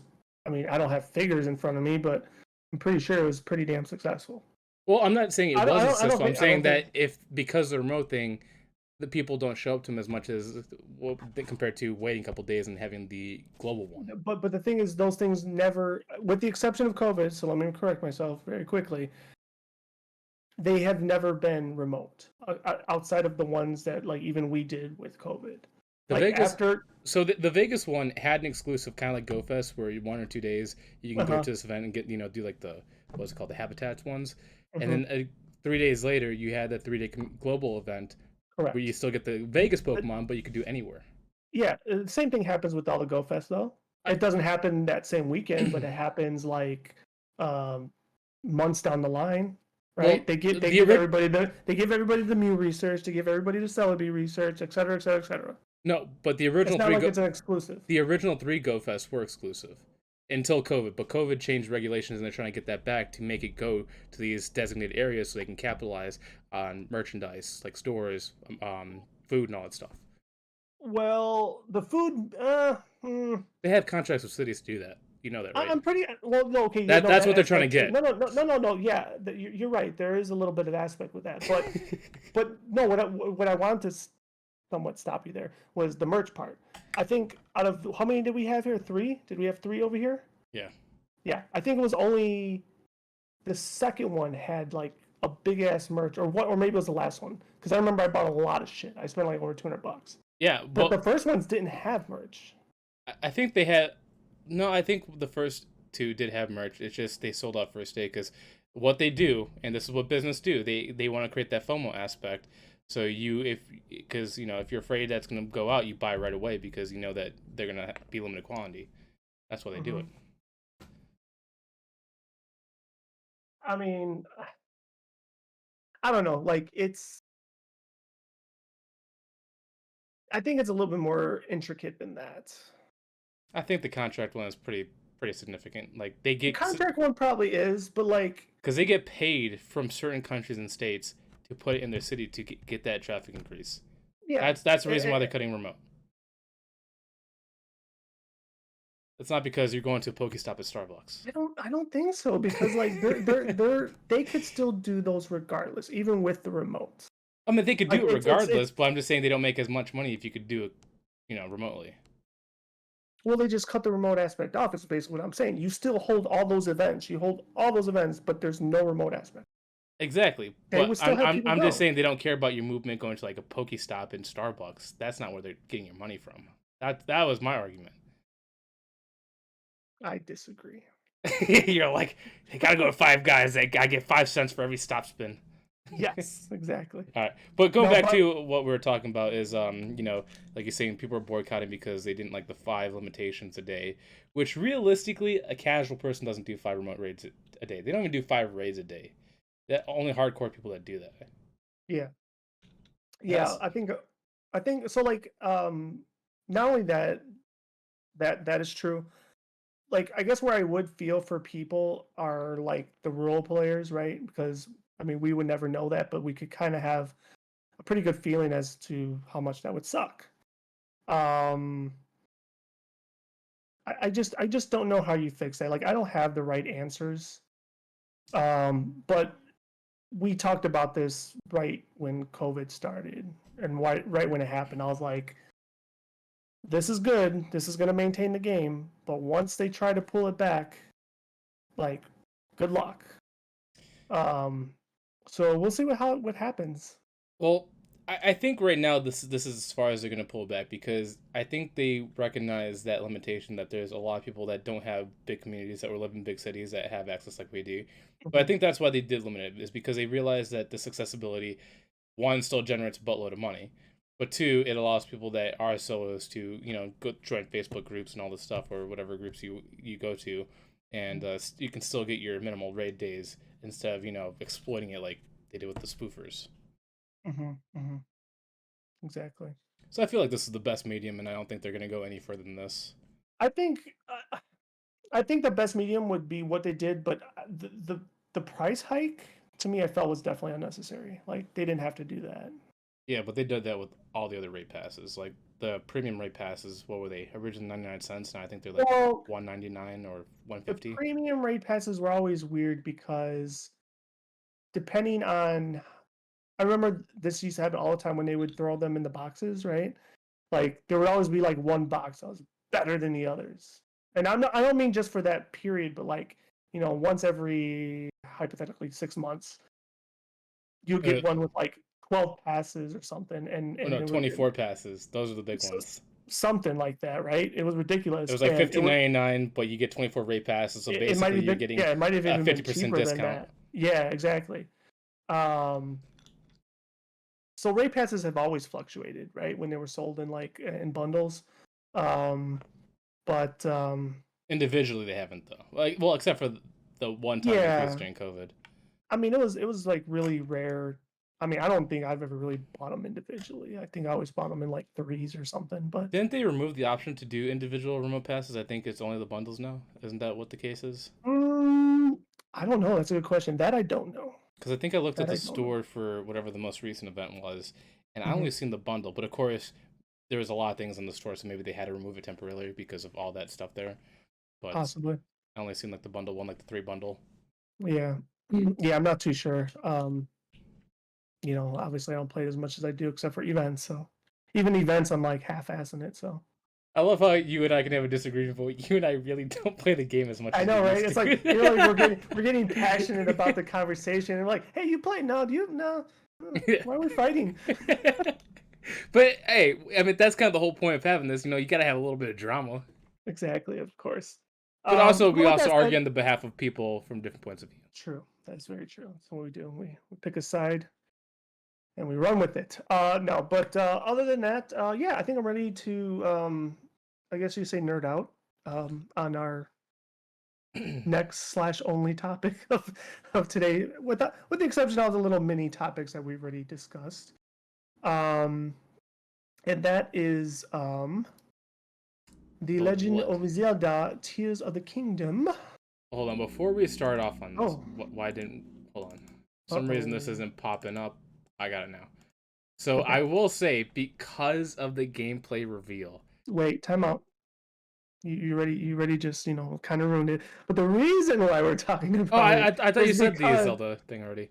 no, I did say that, but the reason why we're going to have Okay, a go ahead. nice My little bad. topic about it is because a couple days ago they did do the 10 plus minute gameplay what do you want to call it, demo, I guess. Um and I'll let you start. We I'll should be call I'll it a be demo. I I'll would be say it was I'll a be showcase showcase of demo features. features, whatever you want to dub it as, whatever you want to coin it. um I'll let you start. So originally, I wasn't gonna get this game at launch. Bullshit. No, I'm I just no, playing. Go I ahead. really I'm just wasn't. There's a lot of games I don't get at launch unless if I'm like really into it. okay. And Zelda Tears of the Kingdom, seeing that showcase demo, whatever the heck you want to call it, has sold me. And the reason why is Okay. because during the demo we've seen a lot of things of building, weapon crafting, what's it called, vehicle crafting, and I'm going to go back to previous topics we had. One thing when Zelda was ported to the PC, and they did a lot of mods. Oh, So this was like a rip version, like yeah, ROM yeah. whatever. So the community did a lot of modding on there, and they what you see in the Tears of the Kingdom trailer is what they had in Breath of the Wild, but it was a community modding aspect. So the fact that Nintendo did classic Nintendo, they seen a feature the community built, they ran with it, they liked it, a good idea, they put it into the game, and because of that, that little small little mod feature as being an official feature in the game has sold me. The fact that I can craft a weapon to use in different environments, to zoom across water or use it as an aircraft, I just think that's the coolest thing. I'm always a fan of weapon crafting or build crafting, and seeing just the limitless possibilities, basically due to your imagination, it has got me sold. Yeah, I was shocked. Like I didn't watch it live because I was at work, but when I got home and started my solo stream, that's what I did at the very start. I actually watched that presentation. It still may be up on my channel to give myself a shameless plug, so you could kind of see my live reaction, even though the video itself wasn't live. But um, and like my eyes were like widened like this, and I was like, holy shit, like what is going on here? Like this is crazy. I wasn't expecting that, but to your point, like endless possibilities. I'm like, what are you gonna not be able to do? It was, I think, my thought process at the end. I mean, obviously there's got to be some limitations, right? But like, um, it just made you wonder as to what the fuck you could do, because then you start seeing all the shit on social media, like someone had the shield and they had the chicken um put together with the shield and like the ultimate weapon. I Oh, not was only like, that, they had what was it? Was it the shield or arrow with like a oh, the snowball, so you can cause like a freeze effect from long yeah, distance, or or if an you, enemy yeah, attacked you, they would have like a smoke bomb that pops up. yeah, like, oh my god, it was like, it was so amazing. And it was like, and going back, I don't know if you caught this, but going back to when he was showing you how to build the raft, I thought that was like a little homage to the original Zelda, because in original Zelda you could have like the 3 log raft that could just get you to point A to point B. So I thought that was like really cool.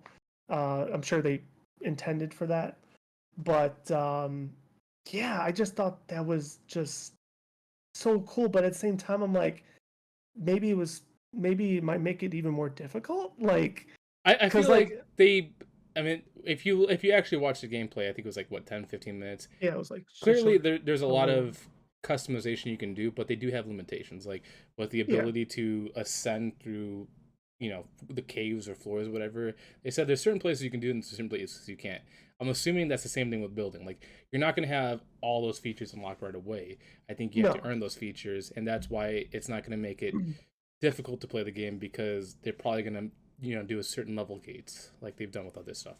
Well, I think part of that gating is like they showed the battery power, right? Like you had a certain amount of time you could utilize it pretty much, and then it probably just like poof, like kind of Well, not breaks only on you or that, whatever. but they also did a combination power effect. So if you added like one Yeah, or two fans, it either increased the battery life or made it go quicker. and there's probably like gating to your point where it's like, okay, at the start you could probably only put 2 things together, and then you unlock to put 3 things together, and et cetera, et cetera. Who knows, right? We're all just speculating.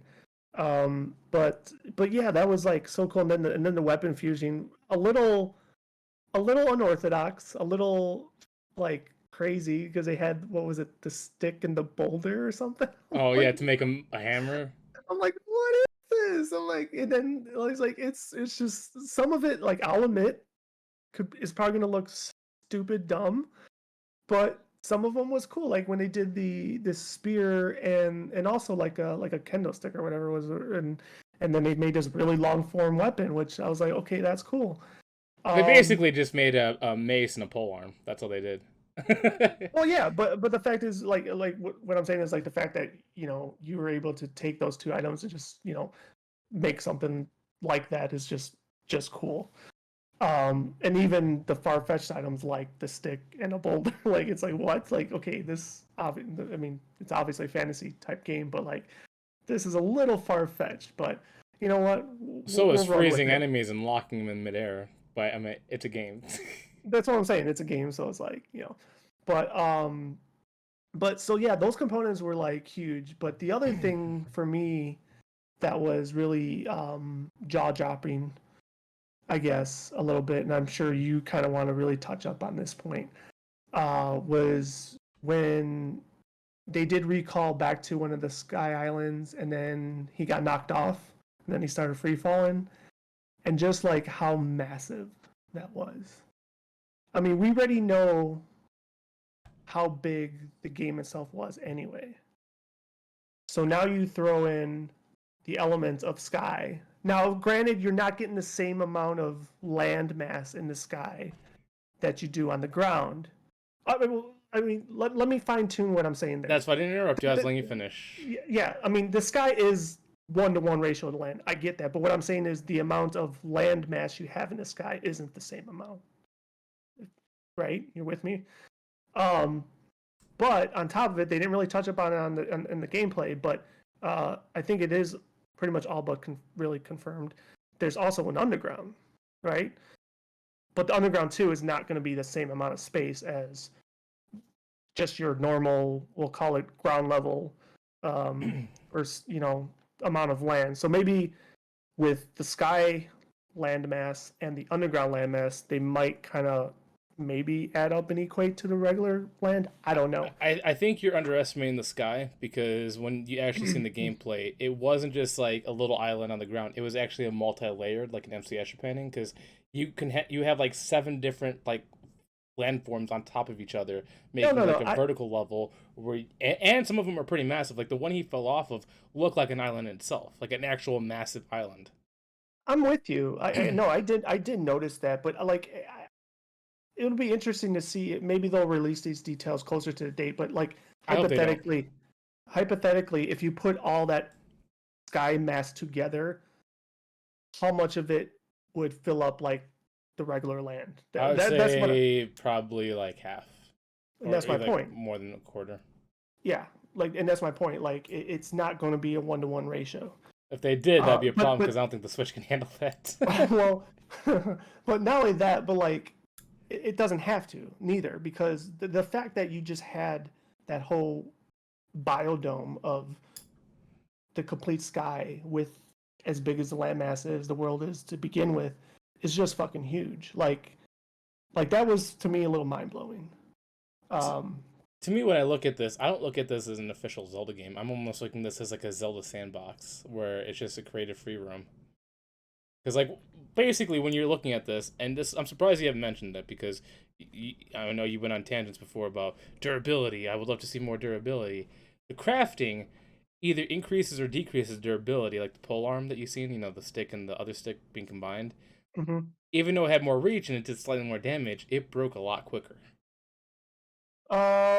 It did, but so I was kind of like reading this on social media. I guess based on Breath of the Wild, a lot of the feedback, negative feedback, was people dislike the weapon breaking capability, which, like I said, to your point, I don't care. I think that's a cool mechanic, but the weapon combining pretty much just gives you free repair, like, all the time, right? Like, you could just, I don't know if they didn't really show and tell like a break. Like, how can I put it? It's funny that you say taking them apart, but like, if you could just rebuild it with something else, then you have like infinite breaking weapons. Like, well, no, I think so. This is something I was actually wondering too, and I think they did show, because at the beginning, before he did the crafting, he had 2 sticks. One he broke, the other one he was using, and then he put into the mallet. Yes. When you look at the combination, I'm have to go back and look, but it looked like there was like a number on each of the items, and the stick item wasn't like full. It was like half or whatever. And when he combined it, the overall durability for that hammer mace, whatever he made, wasn't full either. So I think if you have half durability in that weapon, you craft it, that crafted weapon isn't gonna have full durability. I think it's gonna just assumed it. Yeah. I would have to go back and look too. I was paying attention to the interface, but I didn't, I guess, at that point in time. But like, the other little things that I did notice was like, I mean, they were existed in the first game, but I kind of liked how they just had it all there in the corner. Was like the sound thing, the sound gauge. What was the other one? Oh, the body temperature. Well, I'm assuming is his body temperature. I just thought those little kind of itty bitty features were pretty cool too. But yeah, but going back to you mentioned going through the ceiling, right? Didn't you say it's not everywhere? Nope. I think they explained in the trailer that it can be everywhere, which I No, thought was no. a little They which I they, they thought was a they little overpowered. they specifically said that you have to be able to go underneath it in order for you to go there. Like if let's say the cave, you can only go up. You can't go side or any of the other stuff. It No, has no, to be something that has an opening and you are underneath it, and it's 1-to-1. It can't be like you're going horizontal up a no, cliff. exactly. You could only go up. You can only go vertical. To your point, you can't go like this. You can only go up. So if you're in any cave, like they even made a comment like it's probably going to happen in the game. You're probably going to get captive or something. You could go up to just get out of a locked cage. But the way once again, I probably will end up watching it a second time. But the way they described it was you could do it or you could use it anywhere. And I'm like, anywhere? Like that seems a little OP'd. Now it does affect, I think, your stamina gauge. So even though you could do it anywhere, you have to have the right amount of stamina in order to get all the way through. Hmm. Yeah, So I think they. I mean, it might look OP now, but I feel like they purposely designed it that way for the open world. But when it comes to like story missions, I feel like it's not going to be as accessible as you think it is. Because if you look at it, not everything's straight vertical. It's kind of like true. zigzagged. No, that part is true. But still, just I was like, damn, like It just that's makes crazy. transportation easier. In my opinion, Yeah. it's quality of life update, not Well, a breaking feature. yeah. Well, like I mean, with that quality of life update, I mean, I'm pretty sure, like I said, with the underground aspect of the game, like I'm pretty sure that's where it's going to be used heavily. Um, but they didn't say it in that trailer because they didn't really focus on story, right? It was mostly all that those gameplay features. But if you paid attention closely, like some of the items he was picking up, like they were Zonai items. So we definitely now know like the Zonai has the heavy presence in this game, which in the first game they only had a very vague kind of lore touch up on. So um, yeah, when you mentioned it being the there's the You got that too? yep, National yep, service warning. yep. Okay, I get a phone. I'm in danger. Like I'm in danger, like Ralph on the school bus. I'm in I'm in danger now. danger. That's funny. Like it's funny though. I know they said the winds It's like funny. I'm I don't about to know. die. Yeah, no, they said the winds like 90 miles per hour. I was like, Jesus Yes, Christ, some places they said it exceeds hurricane level winds. that's nuts. Like I don't know if we're supposed to get like heavy rain too, but like I don't hear any rain right now against my windows. I can see and hear You rain. oh, okay? I don't. Uh, Oh, doesn't mean it's not the tornado is because right above your house. That's why you don't hear yeah, it's it. just dancing on the roof. Good little tap dance. I'm gonna get you. I'm gonna get you. But but yeah, I thought that was interesting. It's man, like I don't mean to like touch up on other games because we want to focus on Zelda, but like and then going back earlier about like game of the year, it's like man, like I know it hasn't come out yet, but this game's gonna be fucking amazing. I mean the shit. I don't know if you come across shit like even for Breath of the Wild that people still figure out and do and just like there was a meme. I don't know if I even shared it with you. It was like they said like Legend of Zelda. Like oh I didn't know I could do that. Like it's like the shit that people do in that game is just nuts. And this just like it's a carbon copy, but like on steroids So to a degree. one thing I think the reason why Breath of the Wild and Tears of the Kingdom are going to be successful is because one, the reason why Breath of the Wild was successful is because obviously exploration, the story was okay, Yeah. but it was really the speedrunning community that made it take off. And I feel like because of these things that we see going through floors and all that stuff, the weapon crafting, I feel like because of this they want to focus more on the community because, like I said before, this weapon crafting was in Breath of the Wild as a mod for PC, and I'm like, maybe they were actually obviously they took him down, but I feel like they may have hired some of these people that actually made these super beneficial mods that everybody would love to see in the next game, and they put them in this one as like a how do you say it like a love letter to these dedicated fans that love to constantly replay the game, speed run it, and also find new creative ways to keep playing it. Yeah, I mean that'd be cool. I don't know if any of that's true, Well, the mod part is but true. It was a mod that was well, no, working no. from I mean not first. that part, but I mean the end part that you said about hiring them or whatever. I would hope Um, that's true, because if not, and they shut them down, stole their idea, that'd be really Nintendo shady. The it wouldn't pretendo. surprise it wouldn't surprise me though. Um, but I hope this one cannot be speedrun, by the way. I mean, every game in its own right can be speedruns. Why Let don't me you want it to stop be there. speedrun? Because, like, when I found that out about Breath of the Wild, I thought, like, I was like, what? Like, at first I thought it was cool, but then I'm like, dumb. Like if, like, I don't know if that was intended or not. I'm guessing it had to be. But if, like, I think the first one that it happened was like, what, 7 minutes? I don't know what they're doing nowadays, but yeah, when you just start the game and you just jump off the island, go straight to Ganon and kill him, like that's just so stupid. But let me ask you this: why does Mm-hmm. speedrunning hurt your experience? Oh, it doesn't hurt my But experience. that's I just think but since it doesn't hurt your experience, then why do you care if it's speedrun or not? devil's advocate. I'm just saying, like, if I was the developers and you spend all that time making a game just to see it flipped in a matter of minutes, like, I don't know, maybe they don't give a They shit love to either. see that. Yeah, So have you ever I followed mean, a I don't know if they do on YouTube, but I know on Twitch it's called Games Done Quick. And developers actually watch Games Done Quick, because Games Done Quick is a marathon where speedrunners go on there to break games, complete them as quick as they can, mm-hmm, and at the same time they raise money for charity, like St. Jude and all that stuff. mm-hmm, And oftentimes the developers go on there and they're just amazed, like, I built this game, but I didn't even think of that, and they think it's cool that a player was able to figure out something the developers couldn't. So I think they mm-hmm. find it as like a challenge, and also fascinating that people can still be creative on a game they didn't intend to be that way, but they still figured it out that way. So I think more Oh, often than not, the developers actually like it than hate it.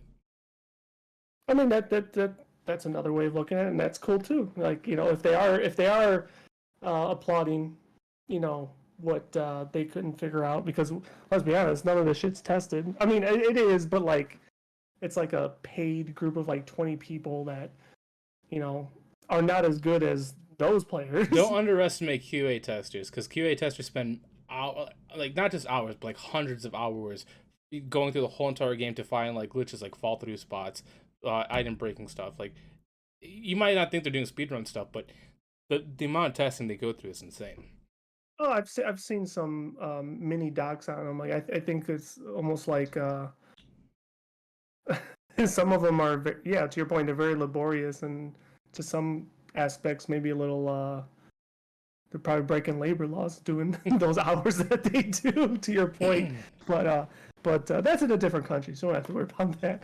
Um, but yeah, no, I'm just like, oh man, just watching those 10 minutes, I was just floored. I'm like, I got lost in Breath of the Wild, and I'm like, holy fuck, man, am I gonna get so lost in this game? Because man, I'm really like speechless. I really am. Like, it's gonna be fucking amazing. It's just weird how one stupid feature that I thought was cool as a mod made it into the game, and that was just like the immediate selling point for me. It is an interesting one though. Like, I mean, they showed you so little, but so much, right? Because it's like, here's what you could do, but we're not going to show you your array of items you could put together. Like, hopefully it wasn't a tease where it's very limited, because that would really fucking suck. But I don't know, because when you look at like the trailers and you see like the like cart that he made with like the one gear stick, and it's like 8 wheels and propellers, and it's like you really can use your imagination and build some sort of vehicle, which is really cool. So I hope, let me make this last point before I forget. Out of all the things you make, I hope they have a feature where you kind of like save it as a template, you know. that'd be cool. But that's like on my wish list now, that they showed that feature. But anyways, go ahead. I feel like they won't do that because they probably didn't think about that, but that would be a cool feature they probably could do with an update. But no, that would like to see that too. But one thing that I'm assuming, because seeing Super Mario Maker and all that stuff, and some of the other Nintendo games, I don't think it's going to be very limited. I think they're going to have a vast amount of creativity. Obviously, it's not going to be infinite, but I don't think it's going to be minor creation. Because like if you look at like games like Fallout, Super Mario Maker, Halo Infinite, right? Just the Halo games. Like they give you basically the base assets of the game, but the only limitation is your imagination with that base asset, which could be thousands of creations. Yeah. And I feel like that's what you're gonna get with Zelda, is that it's just limited on your design. I think the other part, and this is really, I mean, kudos to them if they really sat down and thought about it this way. But the amount of like, I guess, additional exposure you get through like the social media platforms with people just sharing their creations is going to be huge. I kind of hope like I said before, I don't look at this as an official Zelda game. I looked at this as like a sandbox one. I mean, it's still an official Zelda game. Well, yeah, I know, but I'm just saying... It's also saying... the first official Zelda direct sequel. Like, a lot of people point to Majora's Mask being a sequel to Ocarina of Time. In some essence, it is, but, like, this is one that they're clearly stating, no, it's like a direct... Well, Wind Waker and Spirit Tree are connected. They're connected. Like, they're saying Zelda, that mini timeline universe, but they're not, like, direct, like, to be continued, and here's the continuation. Like, allegedly, this is that. But going back to what I was saying is, yes. God damn it! I just lost myself. Uh-oh. Hold on, I'll get it back. What was I saying? That was totally my fault. You should have stopped me. You should have, Steve Shaw, let me get my thought out. It was actually kind of significant too. That's why I'm surprised I was dropping the ball here. Oh yeah. No. Okay, I found it. So one thing I hope they do with this great, like you said, social media stuff. I'm hoping they kind of take a little bit of Mario Maker here and have like an actual page where people can make levels. Oh, I don't know about that. So, So how do I describe this? So in Breath of the Wild mod, you can actually create dungeons, like like the puzzle dungeons that they have in the game. Mm-hmm. You can actually make your own puzzle dungeons. I'm hoping they allow that in this game, or they have like a page to show like weapon templates, vehicle templates, and all that stuff. And so you can just, instead of looking at, you just either copy it and download to your stuff, or you get the schematics and see what parts you need and then build in that same model, kind of like Minecraft or whatever. I'll look to see that sharing part added. Yeah, I think you're kind of like co-signing my, my template idea, but you're taking it to the sharing, the community aspect. Yeah, which would be fantastic. The idea of like creating a labyrinth, so to speak, like a level. Man, I just, if they were to figure out a way to do that, that'd be nothing short of amazing. I just don't know how you do that. Well, they can do it, because it's been done in mods. Well, but this is Nintendo. Well, hire the people that know how to do it. But in Link's Awakening, the re-release for the Switch, they actually did have like a level maker in there. So why not just add one? But that's Link's Awakening, not this game. I feel like this is the best game to add that in. It's a sandbox game, and you can't say it isn't, because the crafting and the customization, it's the ultimate sandbox, like Just Cause and all that stuff. Like if you don't add that in there, it'd be such a loss. I just can't fathom to grasp me walking into something and then it's built by another user. No. It's not going to be in your base world. You had to download it, and it's like a preloaded world. Right? It's not going to be like, oh, you're going to open world and boom, user generate or user level generate. Well, no, I get that. Like the spot in the open world would be the same spot. You walk in and it'll be that user's dungeon. I get that. What I'm saying is I can't see how they would make that work to let you go and build. I don't know how that would happen. It's called Limit Box. You download it, you play only that section, and once you're done, you load back out. That's all it is. They've done it with countless games, and they've done it with Mario Maker. If they can do it with Mario Maker, they can do it with any games. You're comparing Mario Maker graphics to this. It's not. It's so opposite spectrum.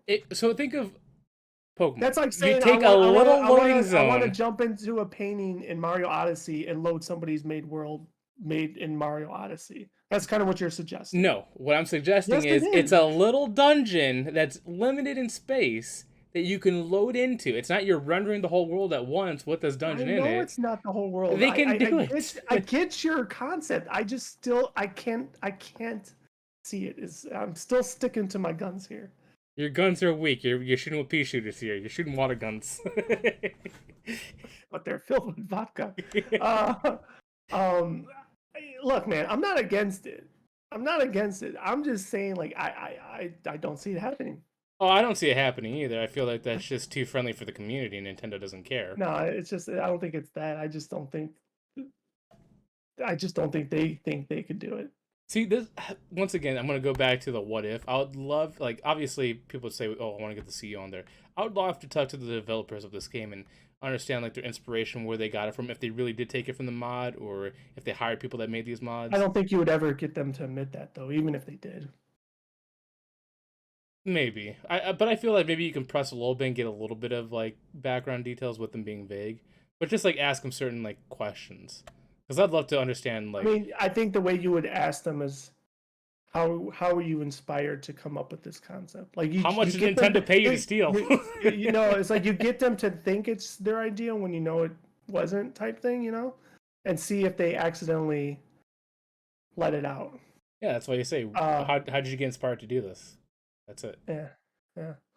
Um, I'm just saying, like, if what if I'd love and then, to. and then they say Mario Maker, That'd be really and then funny. you're like, foils.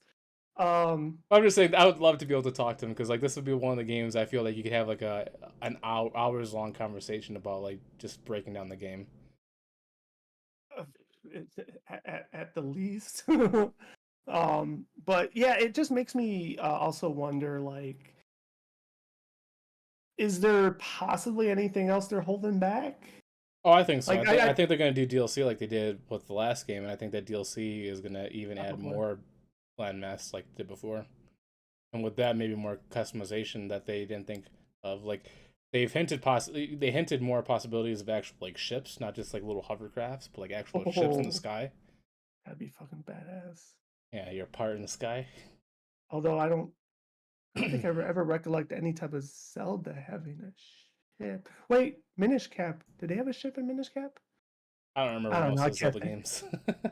I can't think. But anytime I think of airships, I mostly think of Final Fantasy. But yeah, I mean, to your point, I think that probably is also inevitable, as some sort of DLC, even though the Breath of the Wild is a little weak. I mean, they did add a little bit more story. It wasn't that bad, but it wasn't the greatest either.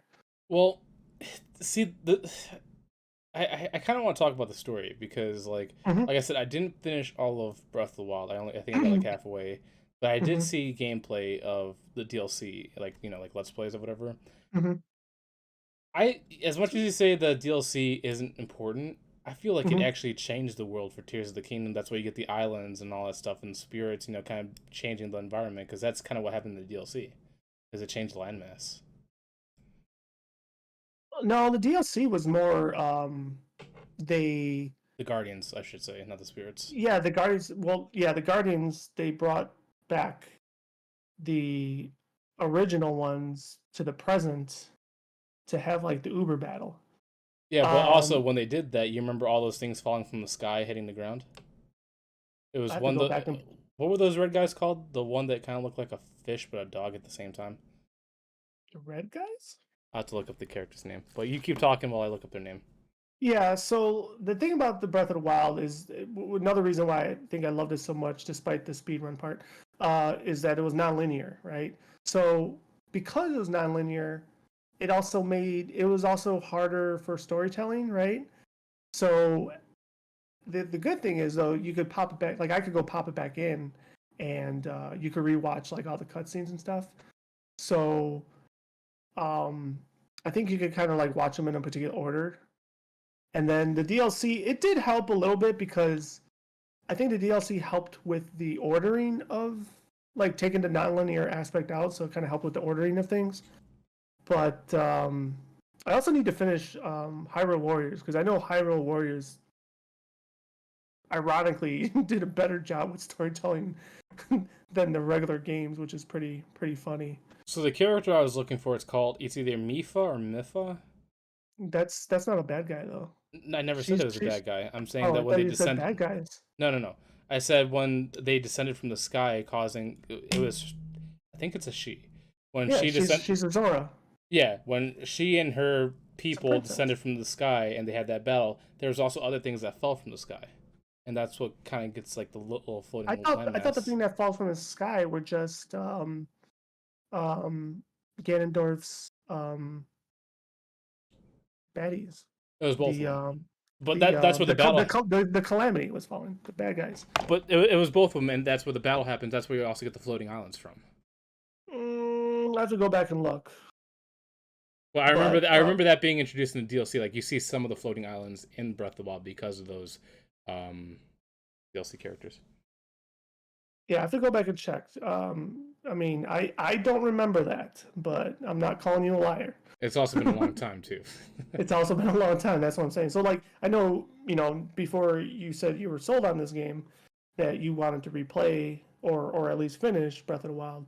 So, in that line of thought, probably really soon here because the game technically does come out next month. We're almost on April Fool's Day. So, I'm not going to replay the game, but I definitely want to just jump in and just explore and get lost again. And get a feel for the game because I'm pretty, the game's gonna play exactly the same way it plays as this one. So I wanna get back in the Zelda control pattern. I have a question. So let's say if I'm able to log onto your account, do I get access to your DLC? How there's no way you could log into my account. I can't like put your profile, like log in with like email address and password and play. I think you might Nintendo be able doesn't work to. like Nintendo doesn't work that way. Unless I had it like on a cloud. No, I think if I actually had like your actual login and put on my Switch and I use your profile and play, I think I could play your DLC. Because I was gonna Oh, say, because I have the physical game myself. I'm just saying mhm. if I played on your account, would I also get the DLC so I could play the DLC and tell you again if it happened? Because I looked again on Switch and I think the DLC is like $40 and I'm like, oh, that's a lot. How much? $40. 40? Yeah. Really? Damn. I don't I remember it being that expensive. have the Switch here. I know it's either $30 or $40. I'll tell you right now. It was cost. I was like, what? I thought it was gonna be like maybe $20, but I'm like, Yeah, that's what I was saying. I was like 20, 40? Damn. while And you, it was only, I'm loading it up right now. We'll see. you know what? It was 2 patches. It was first the Guardian one, the more story, and then the last one was just the motorcycle, I think. So it probably was maybe 40 for the season, but that last part was kind of like, very anticlimactic because it's like, oh, you're gonna give us a motorcycle now that, well, I guess now I could use it because if I want to go back out and explore the world, like, hey, let me use this motorcycle. Oh, okay. I'm looking at it right now. So they have a bunch of different versions. They got Legend of Zelda Breath of the Wild with the season pass for $80. Base Hmm. game is whatever, but if you buy them separately, because there's 2 packs, it's $48. But if you buy the season pass right now, it's $20, Oh, there you go. and it's on sale. There you go. I'm buying it right now. I wonder if it's only a sale because of the recent hype. Um, but yeah, you play that and you update me. But yeah, I'm gonna have to Yeah, it comes pop it with in and DLC pack 1 start and 2. start enjoying it again. I think that also one of those packs introduced like a new game plus mode. I think I as don't care well. about that because I won't get Oh yeah, into it. me either. Yeah, no, me either. I was like, fine doing this shit. It's funny. Before trophies, I used to care about New Game Plus because you can go through it and just power through everything, and then maybe you might get like some secret stuff like a golden version of the weapon or like the ultimate version or a different variant. At this point, I'm so trophy oriented where it's objective, get it, get out, Mhm, and I feel mhm. like that kind of ruined me.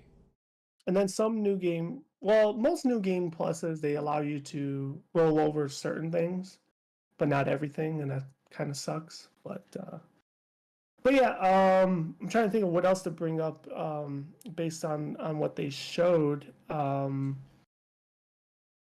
kind of I'm I'm good. I'm just intrigued and curious as to, like I said, what didn't they show is where, like, I don't know what to think. Like, it's just like, holy shit, you could combine shit and you could do whatever. Like, they showed the rotation of it, and yeah, I don't know. Like, it's gonna be awesome.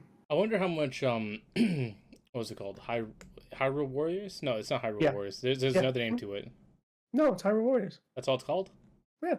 Okay. I wonder how much that is because now I'm kind of like I have a whole month. I could probably beat Zelda Breath of the Wild in like a Well, week. if you speed run, you could do it in 10 minutes.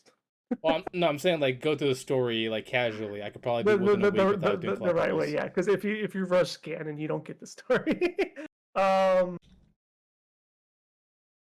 Because I'm like, depending on how much Hyrule Warrior is, I may get well, that, start that, and then do Breath of the Wild, and then DLC, and then right then it's gonna go Tears of the Kingdom. well, Hyrule Warriors is kind of grindy. I'm fine with that. Uh, You see me play Destiny, World of Warcraft. I'm good with grind.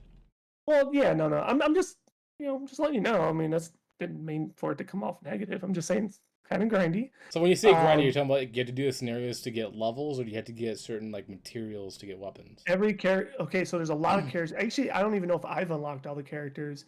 Every character you have to level. Well, I guess you don't have to is maybe an understatement. Some of them you do because there's certain missions and certain levels you can only do with certain characters, right? So yeah, they kind of do force you to level their characters. But um, like I said, I don't even know if I really beat it. If I'm being honest, like I feel like I did all the story, but then like I just kept unlocking more shit. I'm like, when does this game end? So Because like I want you to tell me because I think I remember seeing it a little bit. Hyrule Warriors is just basically a scenario brawler, right? Where you go through certain arenas and you just have a mass army and you just smash, smash, smash. yeah, it's a Like hack and Dynasty slash. Wars. Okay, Yep, it's a carbon copy except Zelda. that doesn't sound too. Um, Is it difficult? Because it doesn't sound difficult. It just sounds like slash slash slash move dodge slash slash slash.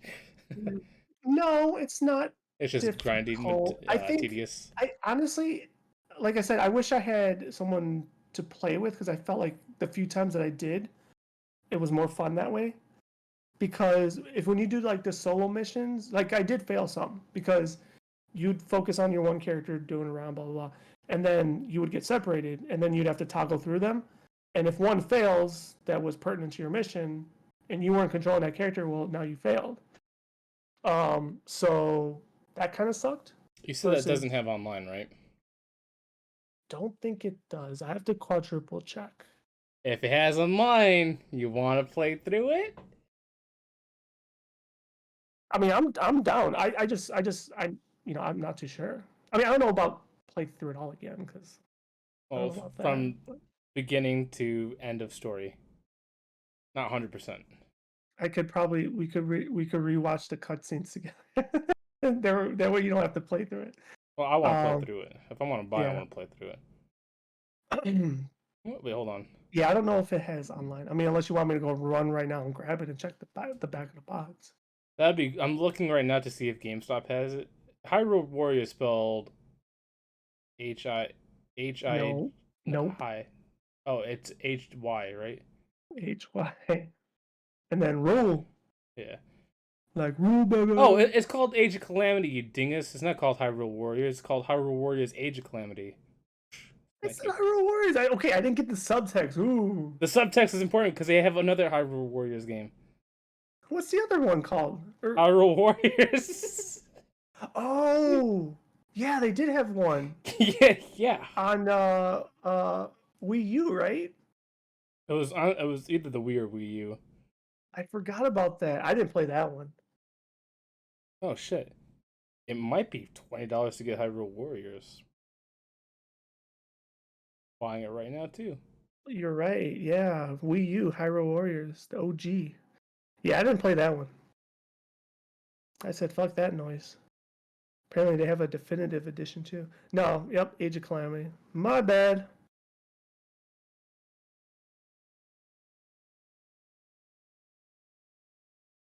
All right. Well, just added Hyrule Warriors Age of Calamity to my your list. to your checkout cart, Dude, your shopping cart. so I just bought Hyrule Warriors Age of Calamity and I just bought the DLC. April is just gonna be a Zelda marathon. Cool. Dude, I know I said this before, but like I hope with Zelda still continuing, I really hope they bring like a the Tri Heroes or whatever I said before. The 4-player co-op one. I would love to see Oh. that on like a Switch or like some other Nintendo Uh, product. yeah, I'm sure you'll get one. I'm sure there'll be one. I'm sure they'll do another one. Because I know you I said just like you want to play Monster Hunter, and yeah. that's basically what it was. It was like you're Zelda, you're going through the world, killing Oh, so creatures, leveling up. you want to see one like Breath of the Wild but 4 players? Well, I'll accept the 3DS version because that was still fun, like the classic Oh, one. okay. But if they gave me like a Hyrule Warrior or not Hyrule Warriors, Breath of the Wild type, I wouldn't be disappointed either. Yeah, that would be interesting. I don't know how that would function, but that'd be interesting. Um, Going back to the 10-minute gameplay though, really quick. The other thing that I thought was really cool was they did show one of the dragons in the sky. I was like, ooh, Oh yes, was that in the first game? Because I don't remember that being yeah, in the first game, yeah. There's 3 of them. and I only seen one of them, so we must have killed the other two. Yeah, they're in the first game. I forgot their names, but they're kind of tied You got Shinra, to the Rayquaza. guy. Yeah, yeah, yeah. The thing is, like in the first game, you didn't you didn't have to interact with. Well, I mean, shit, you didn't have to interact with a lot of things in the first game, but they had drops that you would need to, um, to turn in for like certain items, certain rare items like tunics and stuff. So yeah, I thought that was really cool to see them in the air from afar because you don't really actually I take it back. You don't kill them, you just attack them, and when you attack them, that's when they drop their scales and stuff, and then you had to like fly down and get their scales. I'm looking this So, up right now. mm-hmm. Hyrule. I forgot to look it up when I was buying the game. It does have Oh online multiplayer. Wait, hold on. It says multiplayer option will be available after you complete the first battle scenario in legend mode. Hold on. yeah, multiplayer, but not online multiplayer. I think now I'm starting to hear the wind, and it's kind of crazy. You might be hearing it through my microphone. No, I'm hearing it from me. Oh, dude, that's so lame. See, this is the one thing that sucks about Nintendo is that they don't have a lot of online multiplayer games. Like, why can't you do like there's video games now that do like split screen online co-op. Like, why can't they do that? Like, a simple ad. That's it. I don't care if I lag. Just give me a simple online multiplayer ad. Oh, my lights flickered. Uh-oh, you're about to disappear. Bye bye, Steve. I'm about to disappear. You just Uh, see. Phew. yeah. I'm surprised the power didn't actually go out. Last time it flickered like that, I did. Well, I didn't lose power, but I lost internet at least. But if you still hear me, we're still good. Um, yeah, no, I'm with you. That is like one of the more perfect games that should be online. Mm-hmm. End of story. So that one definitely is a miss on their part because it really is fun. Like I didn't think I was going to enjoy it that much, even. But I think they did a damn good job with the story too. That well, since you're about to play it, we could talk about it later. But You can spoil like, it. I'm probably gonna forget anyways. I got that dad hearing where well, in one ear out the other. it's the very beginning because I remember me and my other buddy that's a hardcore Zelda fan. Um, I don't know if you want to say we're disappointed, but we were like kind of somewhat confused at the very start of the game because they kind of like immediately retconned Breath of the Wild. And I was like, why would they do that? But like it was still really good though. Like you'll see. So yeah, I'm because I don't remember much of Breath of the Wild except for the very little I played. I wonder if it makes sense just to play Age of Calamity first and then go Breath of the Wild, or if that would ruin the experience. Because sometimes it makes Um, sense to start at the end and then go back to the beginning because it makes sense like Star Wars. But I wonder if this one makes sense to start at the beginning and then go to the end. I want to say no. I mean, let me answer your question a better way. I want to say if you want to do that, that'd be cool. That'd be fine. I don't think you're hurting yourself, If except I for do it like which way? Oh, play Hyrule Age of Calamity first. Okay. Because I mean, you already have an idea of Breath of the Wild, anyways. Like I know you want to replay it, but like you know the nuts and bolts. So I think you'll probably already understand it. Nuts. Nuts. Um, but yeah, I stand true by my statement. I feel like Age of Calamity does some better storytelling than Breath of the Wild. So there's that. It's so weird. Like, I know I said this twice already before, but that's the weird thing about like Breath of the Wild and Tears of the Kingdom. It's like it's not the story that's really getting you; it's the gameplay. Yeah, it really is. I mean, like I said, like I said earlier, Breath of the Wild, like because it was non-linear, I think that was the challenge they had, right? Was like, okay, you could go any way you route, any which way you want, but like, so we're gonna give you that cutscene for every piece. But then, how do they go together? Like, what's first, second, third, fourth? Age of Calamity takes that out, and they give you Linear aspect. well, yeah, exactly, full linear aspect, and it puts together like the montage format of Breath of the Wild, which is I think why I enjoy it better. Um, and it's like the prequel because it's Well, it's not like the prequel; it is a prequel. yeah, yeah. But it's also a little retconish. That's fine if it's retcon for the good reasons. I don't mind that. But no, like I don't think it was a bad one, but it was just one of those things. Like I never went back to read like people's theories or whatever, and whether or not this is accurate and this is not accurate. You know how people get. Like I mean, I'm a fan, but there's um very very crazy super fans out Yeah. When does Tears of the Kingdom come out again? I know it's May. there. Is it May May 12th, 7th? I May believe. 12th? May Okay, 12th, so I believe. I still got some time to play through all this stuff.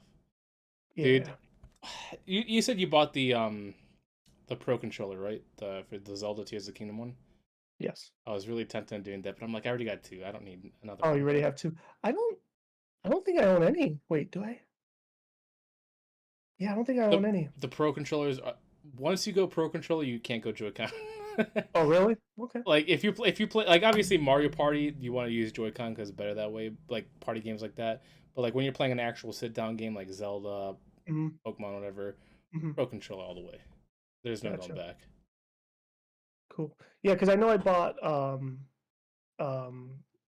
GameCube controllers.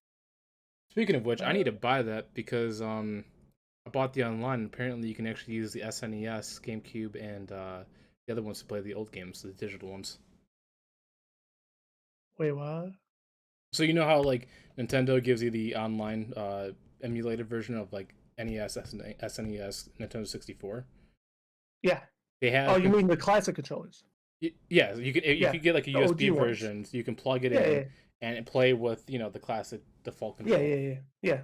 I want to do that. Oh, okay. Oh, okay. I have the NES ones and the SNES, but I don't have the 64 one. I have the SNES one because it came with the mini console. And supposedly, there's actually like a free adapter you can get, which Oh, really? yeah, where you can plug it into Oh, USB. that's Um, cool. Did not but know that. I think this N64 one you actually have to buy through Nintendo Shop, where it's like that little Yeah. box. Well, all three of them you can buy through the official Nintendo shop, and you have to have a subscription, right? And it Um, sucks that they made him the base model. Like, why was it the gray N64 controller? Why couldn't they give me like the see-through ones? oh, well, who cares? No, I I don't care. care. I like the green I one. don't The care. green see-through I was don't care. awesome. That was my console. Eh, I don't care. But I don't think there's a Rumble pack though. There should be a Rumble pack and an extension pack, Yeah, memory and pack. yeah, the extension pack. How else am I gonna But play Zero Dark or and they also Perfect have Dark? they also have a Genesis one too. Yeah, we don't Yeah, talk about I don't that. care. Yeah, I don't care about that one either. But I'm just saying, It's that Sega. option's out there too. Yeah. No, I think the last time I looked, every single one of them is sold out again. Like, so I'm glad I got the NES one. That actually comes with two, but the SNES is only one, and the 64 I think is only one. Well, so kind of going back to Nintendo, because recently I've been looking at emulation, and I forget how good people are at pirating. Mhm. So apparently, all the SNES, sloppy, SNES, NES, and Nintendo 64, GameCube, and Wii collection, all of them are emulated, and you can actually hook up the original controllers to PC to play those games in its natural default setting. and that's another reason why I want to buy the N64 one, because with the Dolphin emulator, I can play Donkey Kong 64 on my PC. Mm. And also the original Zelda games too, like what was it? If I get the GameCube one too, I could play uh, what's that Zelda one? Oh god, That was Twilight Princess. was it Twilight Princess the one on GameCube? Yeah, because I want to play that one too, because that was a good one. Yeah, they're all good. Well, some of them better than others. I mean, Well, but this is all personal preference, though. wait. Yeah, GameCube got Twilight Princess, and then we got Skyward Sword, but GameCube also had a Skyward Sword version, and then Wii U also had a Skyward Sword version. Skyward Sword got slutted around, I guess.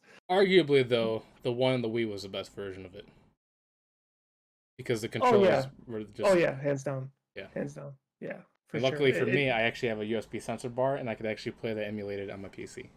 Because yeah, it like that you were able to be live. Dude, like I said, that was cool. Like, I don't care how gimmicky it was cool. It also handled pretty well, but I'm just saying, like, like we talked about before, how the modding community saves gaming. Because of them, you can still play all these old classic games with the the default controllers, and still make it like high def. Like, who doesn't like that? Except for the game companies. Yeah, we gotta protect our IPs. I mean, eh. they're protecting them, but at the same time, it's not hurting anything, because it's like, with the exception of the minis that they release, like, they're not really releasing them. Well, I guess the digital ones on their online service, they are really re-releasing, but I think once a game goes open source, that's when they don't care. Because a lot of these old games went open source because of the retro archives, and that's why they just put them out there and they don't care anymore, because it's over 20 years old. Yeah. But speaking of piracy, which I'm surprised Nintendo hasn't shut this down immediately, there's a controller out there for Smash Bros. and other games that use the amiibos on Amazon for $20. You get this controller, has all the amiibos programmed into the controller, so you unlock everything.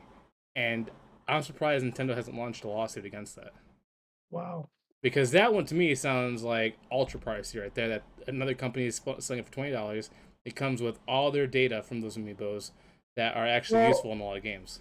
I mean, dare I say it's no different, but like, you go on eBay and buy cards that have the scanning thing on it that you could still scan, and they're like dirt cheap too. Yeah, but those are individual. This has all the data, even the rare exclusive ones. Yeah. Maybe they're working on it. Their lawyers are working on it. They just haven't done it yet. Well, when I see that, I haven't issued the cease and desist yet. Well, like, when I seen that, I'm like, oh man, I'm tempted, but at the same time, like, I wonder if they actually do ban it, and then they log the account and see if they log the data, and if they ban your account by just having the controller on you. Because there's some places that actually do that. Like, there's a thing called Zim that people used to use for like PS4 and Xbox. Now, if you put that into your console, you're banned. So that's what kind of thing with Nintendo too. Yeah, because Nintendo also, with Pokemon, if people are doing shady shit, they ban their IP. They can't do terror raids or anything. I mean, I'm for it. No, I agree. That's why I didn't buy it, because I'm like, I know Nintendo, if they hit you with some kind of punishment, it's not a minor one. It's usually you're gone. You're fucked. Yeah, no, you're right. Which like, I mean, like I said, I appreciate it, because you gotta protect IP, man. You gotta protect your house. Yeah, but I just thought it was funny that I seen that. I'm like, this is tempting, but I feel like if I do this, the wrath of God's gonna get me. Yeah, that would be the luck, right? Yeah. So good call. Good call. You're like, I still want to play Tears of the Kingdom, damn it. Yeah, if you were banned, you wouldn't have gotten Age of Calamity for $20 and DLC for $20. Well, I didn't buy Age of Calamity on Nintendo. I bought it on eBay. Oh, okay. Gotcha. But yeah, back to the trailer, like,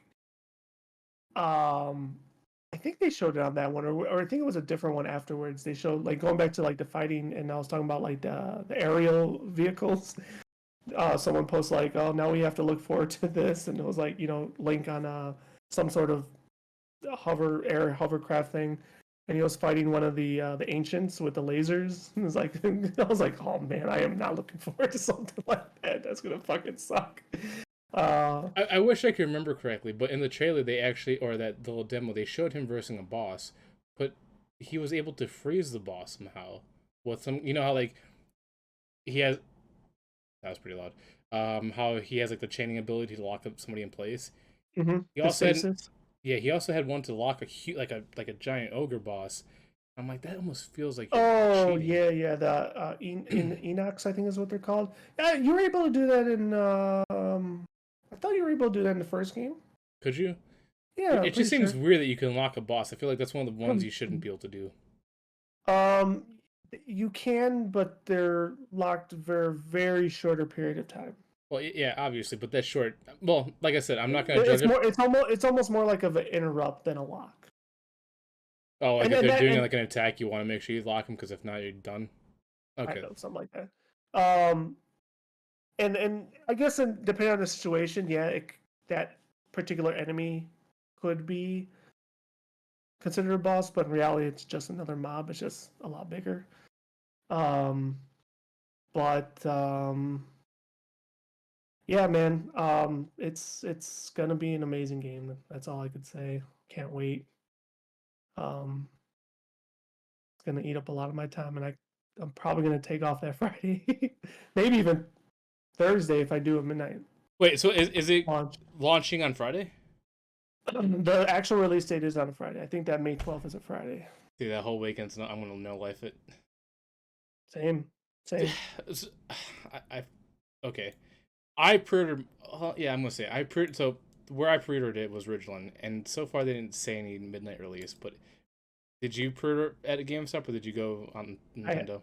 I haven't pre-ordered it anywhere yet. Because I really wanted to score the collector's edition, and I feel like so today they released it. I didn't share this earlier. Today they released it, another batch on Best Buy.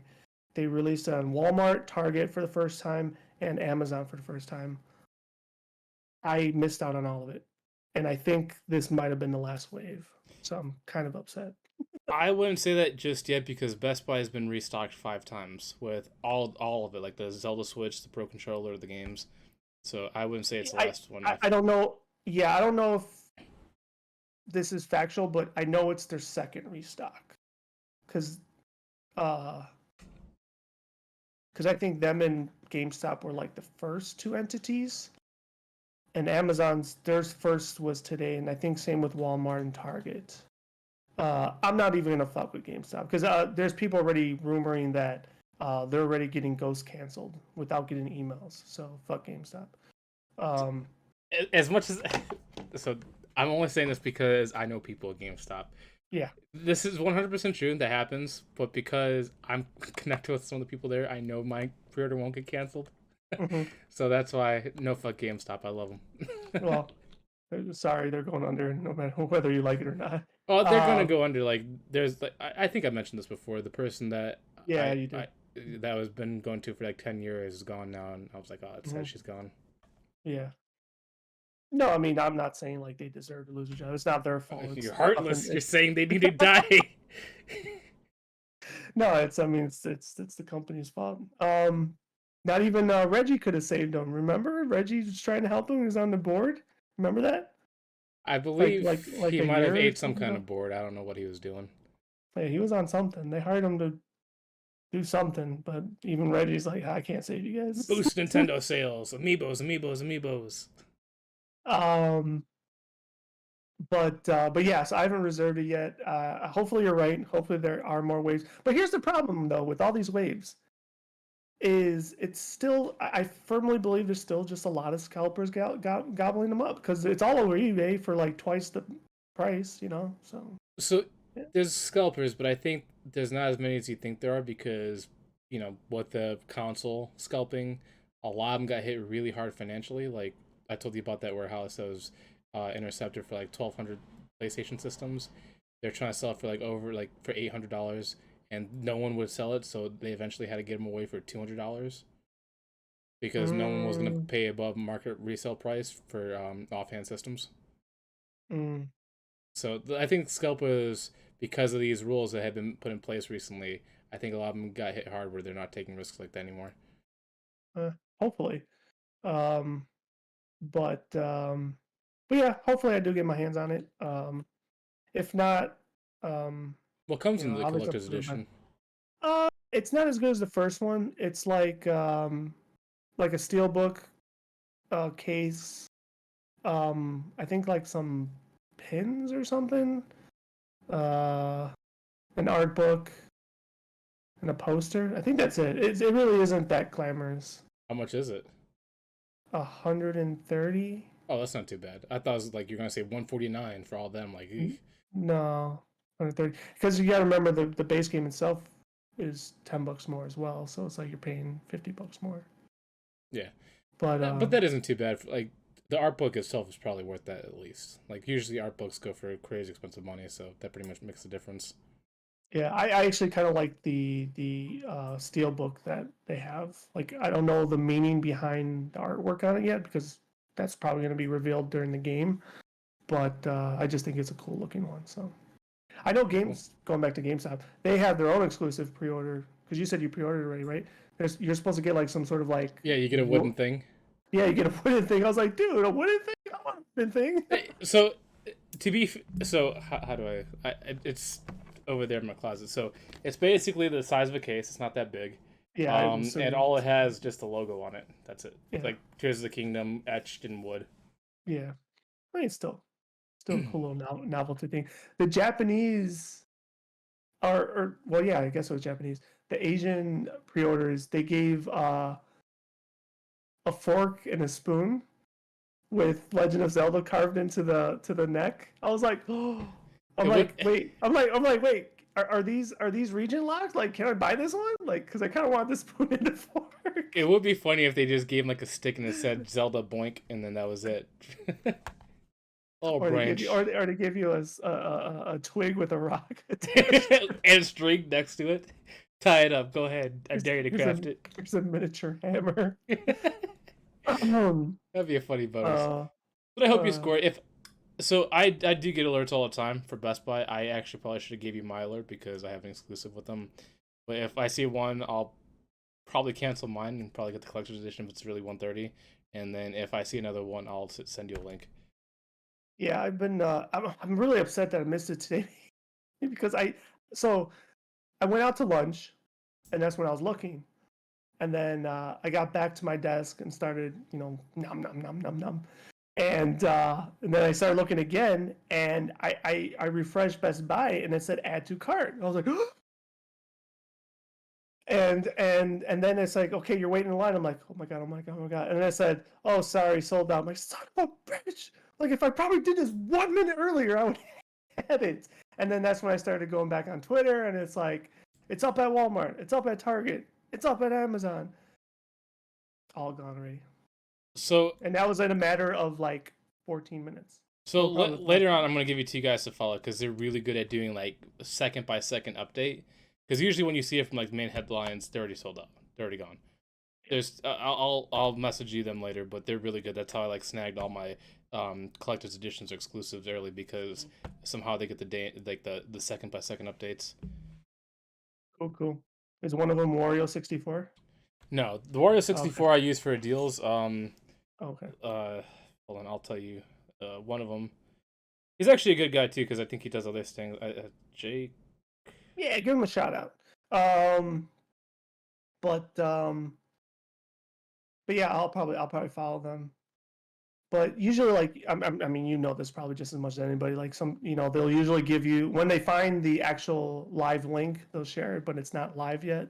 So you could kind of just keep it up and then refresh it, and try to be like the first person to refresh it. Like, that's live, and you hurry up and do your order, and then you go back and you're like, it's live, and then it's already sold out for everybody else.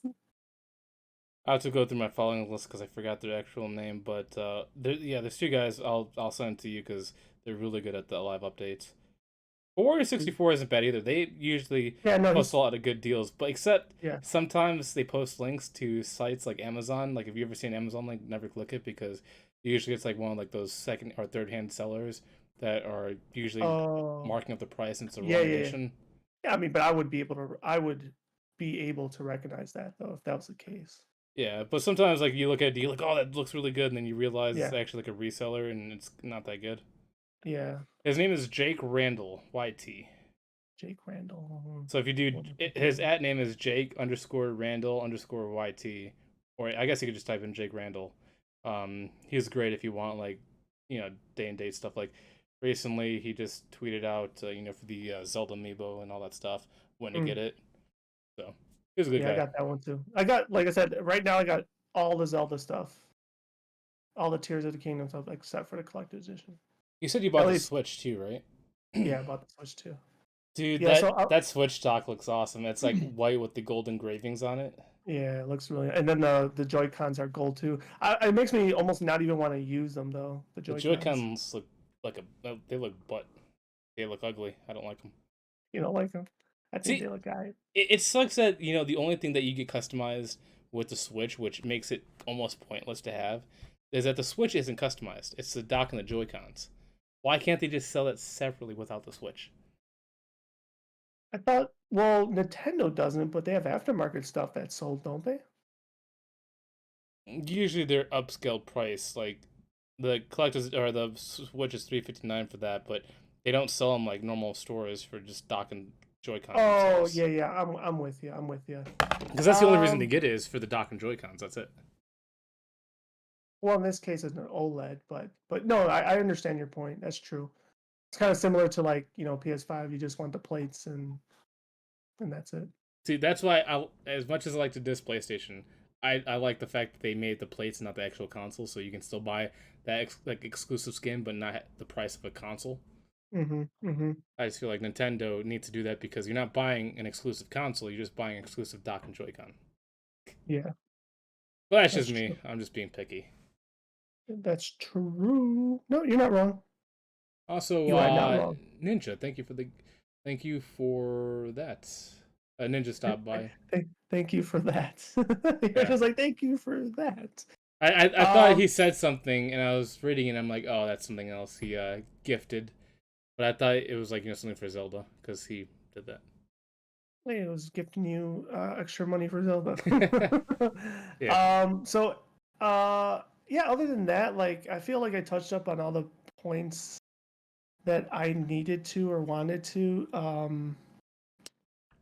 don't know if you have any final thoughts / remarks outside that now you're day one, but I do, and this is only like a what if, and I'm hoping they kind of do it. Do you think that they can add drops for Twitch? Because I think they did for Pokemon. Like imagine you're playing and you get like an exclusive item by streaming it or watching on Twitch. You think Twitch will do that? I don't think they did that for Pokemon. Didn't they? Oh, maybe I'm thinking about Pokemon Go because I know Pokemon Go they have exclusive drops. For some reason, I thought they did that. Do they for Go too? I don't. Well, I know Go for example does have it because I think I redeemed some of them, but I thought they did that for like you get like a couple Pokeballs and a potion. But I could be wrong. Maybe I'm thinking something. But I'm like, wouldn't it be cool to have like drops enabled for Zelda? I don't know what they would do, but just simple cosmetic stuff like a shirt or like a like a Twitch hat or something like that. I don't want to see a Twitch hat. You don't want to see a Twitch hat? You don't want to see Zelda or Link in full purple? No, absolutely not. Yeah, no, I don't know about that. But one thing I am looking forward to is taking advantage of all the amiibos I have to get a bunch of free shit. Wait, the amiibos give you stuff in the game? Yeah. I'll just steal yours. I mean, it's not like, nothing that's going to make you OP'd, but... So if I use my Mario... Not Mario, they have to be Zelda. Aw. All right. No, you're suited up Mario. So it doesn't do anything. I don't have many amiibos, but can you, like... So let's say you use it on your system. Can I use your amiibo on my system and still get the benefit, or is it only a one-time use? Nope. If you were, like, sitting beside me, I could do it on mine. I'm like, here you go. And it's not tied. It's not married. All right. Next time we meet up, I'll be like, Switch, help me. Like unlock the goodies. If memory serves me correct, I think it was really cool with Breath of the Wild that if you used the Twilight Princess amiibo, the dog actually came out and assisted you. I remember for seeing a something little like that. while, which was really cool. I don't know if that's still gonna happen in this one. The one amiibo I wish I got from Breath of the Wild. I don't know what the name of it's called. It's like a ball. It's like a machine ball. He's got like tentacle legs. Oh yeah, the ancient thing. Yeah, I wish I Yeah, got that one. That like the yeah, way that that was looked, the model of it was just well done. and you could actually bend the arms and do whatever you want with them. So that's pretty cool. Like I think it might be the only amiibo that's flexible like that. Maybe. Yeah, I I know just at the thought it was cool time and I it missed was. out. Yeah, I mean they still might exist, I mean, they probably and do and for they might free. re-release them. Actually, they probably will re-release them. It's another opportunity for them to make more dough. But I think that's it for me. I don't really have anything else for except I just really want to play Zelda now. Yeah, for real. I might just pop it in even tonight and do a tier for the kingdom. Yeah, dude. Once again, I know this is like a what if, but I really wish it had multiplayer. But it'd be cool to do like a side by side co op of all the games, like us playing, and then going through the story, and not like a race, but like seeing who gets what, and then talking about the story lore together, and then moving on to Tears of the Kingdom, and then I think that's when I that'd be ditch you. well. I mean, that'd be okay, but like, I wouldn't be able to do it for Tears of Kingdom because I want to be Well, on that's what I'm saying. both. When Tears of the Kingdom comes out, I'm ditching you. But Yeah, we'll see. a little late, But but yeah, that's it. no, that's that. Any last words outside of Zelda that maybe Any you want to bring service up? words? No, I think I pretty much exhausted my Zelda talk. I'm Cool. just all about playing it now. Yep. Um, so on that note, that'll be it for the episode 30 version of Automata Podcast. Once again, for anybody out there that may be affected with tonight's or today as a whole thunderstorm, storms plural, be safe out there. And next week, it looks like we may be streaming on Thursday, and we'll probably have a nice long ish full discussion on the Super Mario Brothers movie since, like I said, we're gonna be Oh seeing yeah, it. we'll see the movie then. Yeah, I keep we'll forgetting be. that it's next week. That's when we're gonna see the movie. Yeah, it's on Wednesday. It's here. Here. We're probably gonna have a lengthy conversation about that. Yeah, we're probably gonna have a lengthy conversation about it. So look forward to that. And outside of that, Josh, you have yourself a good one. We will talk soon. We will see each other soon. Yes, And very soon. everybody else out there, please follow, like, share, comment. Share us your thoughts on Zelda Tears of the Kingdom. What did you like with that 10-minute Also, if they don't gameplay have a demo? share feature, we boycott for 7 days. Oh yeah, because 7 days is it's all it takes. It's it's tested and it's proven. That's all you need is 7 days. But anyways, I'm at the Real Shiesty. He's at JoshuaCast. Thank you very much for watching and deuces.